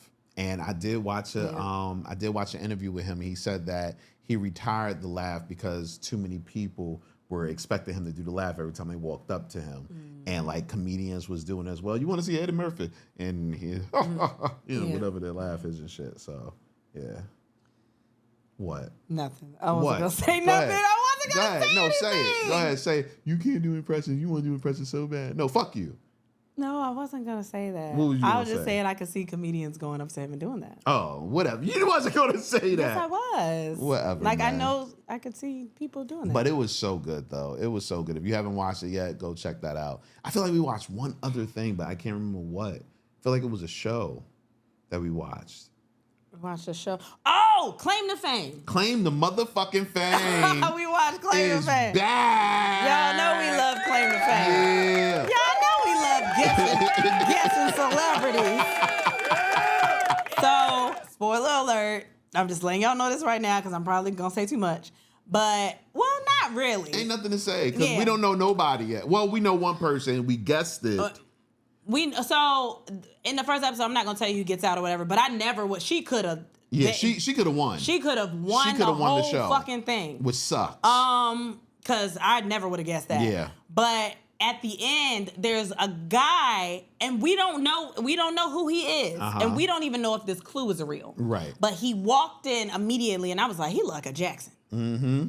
Like something about him looked like a Jackson, but I started watching him. I was like, maybe not. He got that Jermaine face. Yeah, man. but I was that like, strong maybe. box. Yeah, maybe not. But then at the end, he says Mr. Jackson. He says something like, if he would have done something, they'd have been like, Mr. Jackson, you're doing it again, or whatever the fuck he says. And one person notices it and is like, oh shit, did he just say Jackson? Yeah. Which, for one, it could be wrong. We don't know that because we haven't seen the next episode. That nigga a Jackson, dog. But that nigga looks like a Jackson. He looks like a Jackson. So I said it immediately. Now, everybody else, I don't know. Now, one girl, she looks like Jewel to me. She looks like she could be Jewel's daughter or something. But I don't know. And I don't like getting on Google and Googling nothing during the show. And I don't know what Jewel looks like, so. I know exactly what Jewel looks like. And she looks like she could be Jewel's daughter. But I think this is going to be the hardest season. I can't guess. I feel like it's going to happen. I couldn't figure out the clue either. That clue, it said like Brat Pack or something. The Brat Pack, but I didn't know what the other the end of meant. It was like 4 tea and croissants or something like that. It was something I didn't know what it was. But if you don't know what Claim to Fame is, it's a show basically where these relatives of celebrities come in the house and clues are given throughout the whole thing, and they have to kind of figure out who is related to who. And it sounds dumb, right? But I started watching it one day, and then he sat down with me and was like, "Oh, this shit kind of good." Like, cause it's a mystery at the end of the day. What, you think you know what it is? I think I can't remember the name of the movie, but I feel like 40 something is I just don't. A movie with what's her name in it? Redhead. 40 though, but what would that have to do with what Brat Pack and 40? Molly Ringwald? Molly Ringwald. I think that was a movie that she was in. I don't know what with the number 40 in it. I don't know. I can't think of that movie at all. I don't know what it could be. Damn. But yeah, it's a mystery show at the end of the day, so it's very interesting to watch. Super good. So we watched that. I was excited that it came back. Yeah. That's what we watched. Though. Yeah, so we were gone the rest of the time. Yeah, we was gone. We was busy doing things. Yeah. So our daughter, we should have said this at the top of the broadcast. Yeah. The reason we're late to the podcast this week is because our daughter started her first job. Oh my gosh. And it's pretty much like us starting our first job because schedules and all that. But yeah, she started her first job, man. Super excited, super proud of her. This means I'm getting older. Yes, it does. It's very weird. And she already trying to do what all children do, make money and still try to spend your parents' money. She came to us saying, I got an Amazon list. for my senior year of high school. And we was like, okay. Cool. And then she started telling us what was on the Amazon list. And I'm like, that sounds like money that you're going to be able to spend from your job. He was like, that's why you got a job. Yeah. She was like, well, I'm just telling you to see if y'all would get some of the stuff. No. Like, what? Not that stuff. Now, pencils. Notebooks. Man. Folders. Folders. Maybe even a new book bag. Maybe might not even. I think might not even make you use the one you used last year. Yeah, I mean, she could use the Super Mario one the boys got. This is true. It's in good condition. This is true. Staplers. Yeah, stuff like that. But I'm not buying no frivolous shit. Not at all. But so that's where we are. Yeah. So everything's been late. We're trying to just adapt, and then we could figure out how to move forward and, just get all of our stuff done. We apologize about that. And our baby, I forgot to say this too. Oh, yeah. One of the twins, so if you're new, we have identical twins, and one of them has had a growth or a bump or something on his growth face. Makes it sound better. It does sound, but it was some kind of bump, and we still don't know what it is. That was on his face. That shit grew. He got it removed off his face. Yeah, so we was in the hospital with him all day. He was under anesthesia. But that wasn't the funny part. So they gave him anxiety medicine to start, and he takes the medicine. He I guess it was disgusting. And Kristen is like, I don't think this shit working. He felt like he was breaking through that shit. Yeah. 5 minutes later, matter of fact, the doctor comes in and is saying something, and Kristen was like, yeah, I don't think the anxiety medicine is working. I think he's breaking through it. And the doctor was like, give it about 15, 20 minutes. It should do something. And 15, 20 minutes go by. I'm on my phone, and I hear, oh, shit. I look up, and she hold his back up, and that nigga head just dangling. All of a sudden, his head just fell back, and I was like, "Oh, I think it's working." It's in there. Luckily, the wall was behind him, but I think we were talking, and then his head just hit the wall, and I was like, "God!" He didn't fall. He was sitting in the bed playing the game on my phone, and then his head just was like bloop, and he didn't. His eyes weren't closed. He was just looking around. I was like, nope, there it go. You know how when you high and you just be like, oh, there it is. It's right there. That boy fell. Oh, that shit hit him. That shit hit him like a ton of bricks. And then he don't forget shit. So they wheeling him back to go get the real medicine. And he talking about, okay, mommy, first doctor, then Pop-Tarts. Little fat ass. And they was like, oh, Pop-Tart. They was laughing. I was like, God, he's so greedy. First they said popsicle. He was like, no, Pop-Tarts. He was like, okay, mommy, I'll see you later. Don't forget that shit. And they had some in the vending machine at the hospital, so we got some anyway. I'm like, what kind of fat shit is this? But yeah, oh man, but he's good though. He's got a little scar. He a gangster now. He ain't asked for no medicine. He's been such a big boy. He had a whole cut in his face, stitches, and he just been living life like ain't nothing happened to him. Yeah, man. So little trooper got mad testosterone. Fuck you. I love my baby. Don't touch me, man. Don't touch me. I love that baby of mine. Listener question. If you have a listener question, you can always send one to andthenwepod@gmail.com, or you can send it to one of our inboxes, email, whatever the case may be. But don't expect me to say shit because I don't give advice. Yeah, she don't give advice. But here's the listener question for today. How you know if and I'm reading it the way they wrote it. How you know if your spouse is still into you after 10 years? Ask them. You looking at me like that, and I don't want to tell nobody what to do. I told you this. This is not my segment. I don't give advice at all. But ask them, what you mean? That's not sensitive to, what you mean? Yo, you still like me, bitch? You know the wild part? Just playing, don't say bitch. I honestly think that's an amazing answer, and this is why. If you have to ask the question 9 times out of 10, they are not still into you. No, I don't think that. Because what if you're just unsure? You don't know. Like, sometimes people have to be reassured. You could be going through the motions all fucking day and everything could be going fine, but they could literally just be going through motions and they might not actually like you. They're just comfortable. I would think, like, after 10 years, though. Sometimes people are comfortable. It's their everyday life. That doesn't mean that they're into you. That means that they know how this day... life. They know how this life goes. It's predictable. They know the day-to-day, and that's what it is. Do you think it's important to switch it up?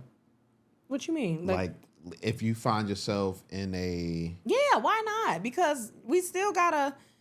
But how do you switch up regular everyday life shit? I don't know. I think that's according to the relationship. Just do some shit. What I mean, we do this every day. Why don't we try doing this? I don't know. Okay. You cook every day. Why don't I cook? But no, I think asking them is a way. But if you want to know without asking them, get a fake profile on it. Oh my gosh. Social media and then try to holler at them and see what they do. Baby. That's fucked up. You know why it's fucked up? Because maybe you're not giving them attention anyway, and someone's giving them attention, they're entertaining it. So it ain't that fucked up. This thunder is outrageous outside. I do not know. I think y'all can because y'all told us y'all heard the kids last time, so I know y'all hear this thunder. Yeah, I know y'all hear this thunder. It's crazy. Yeah. It's ambiance, baby. Yeah, it's sexy ambiance. Here. Sexy anything else? Anything else, really. Man? Not really. I think we've covered a lot. Yeah, we covered a lot today. We did. There's so much. We apologize for being late. Yeah, we sorry. We will do better. We will try next week to be better. Yeah. But you know, if you're a parent out there, you know that life is unpredictable when you got them goddamn little bastards. So. Okay, well they're not bastards because you their daddy. I know you was gonna say something, and you gotta stop. You gotta stop. What? They don't know we joke like that. Oh, all right. They don't know. They don't. All right, we gotta go. Make sure y'all buy tickets to the live shows. Do all the shit. Yo, get the Miami tickets, B. We want to go to Miami really bad. Yo, we're going to Miami regardless. I bought these goddamn plane tickets, and they are non-refundable. Those were the cheap ones. So get your tickets today. Please. Yeah. Please get your tickets. Know somebody in Miami, let them know. Not just Miami, South Florida, okay? You could drive from West Palm. You could do that. You could drive from Hollywood. You could do that. You could make a day trip for Tampa if you want. Because, hell yeah. Because we didn't get to come. Damn, Tampa. We know it's far. But Caravan. We know it's far, but, plan ahead. Make that trip, man. Make that way. Make that change. Make that change. All right, man. That's about it. We're about to jump on to the Patreon right now and give y'all another episode up there. So if you have listened to this, then you can go straight to Patreon and listen to some more of us talking. It's been a long time. Listen, it hasn't been a long time since we did a Patreon, but I'm talking about I have some things to talk about on Patreon too. Oh God. I have a question to ask you. Of course you do. You always want to ask me the worst shit when we get to Patreon in front of a mic. Oh, by the way. Yeah, I just got a question, man. Because I think we popular now. What are you talking about? I'll talk to you on Patreon. Oh, what the fuck? With that being said, and then we had sex and so should you. Thanks for listening. Bye. I'm going to put this chicken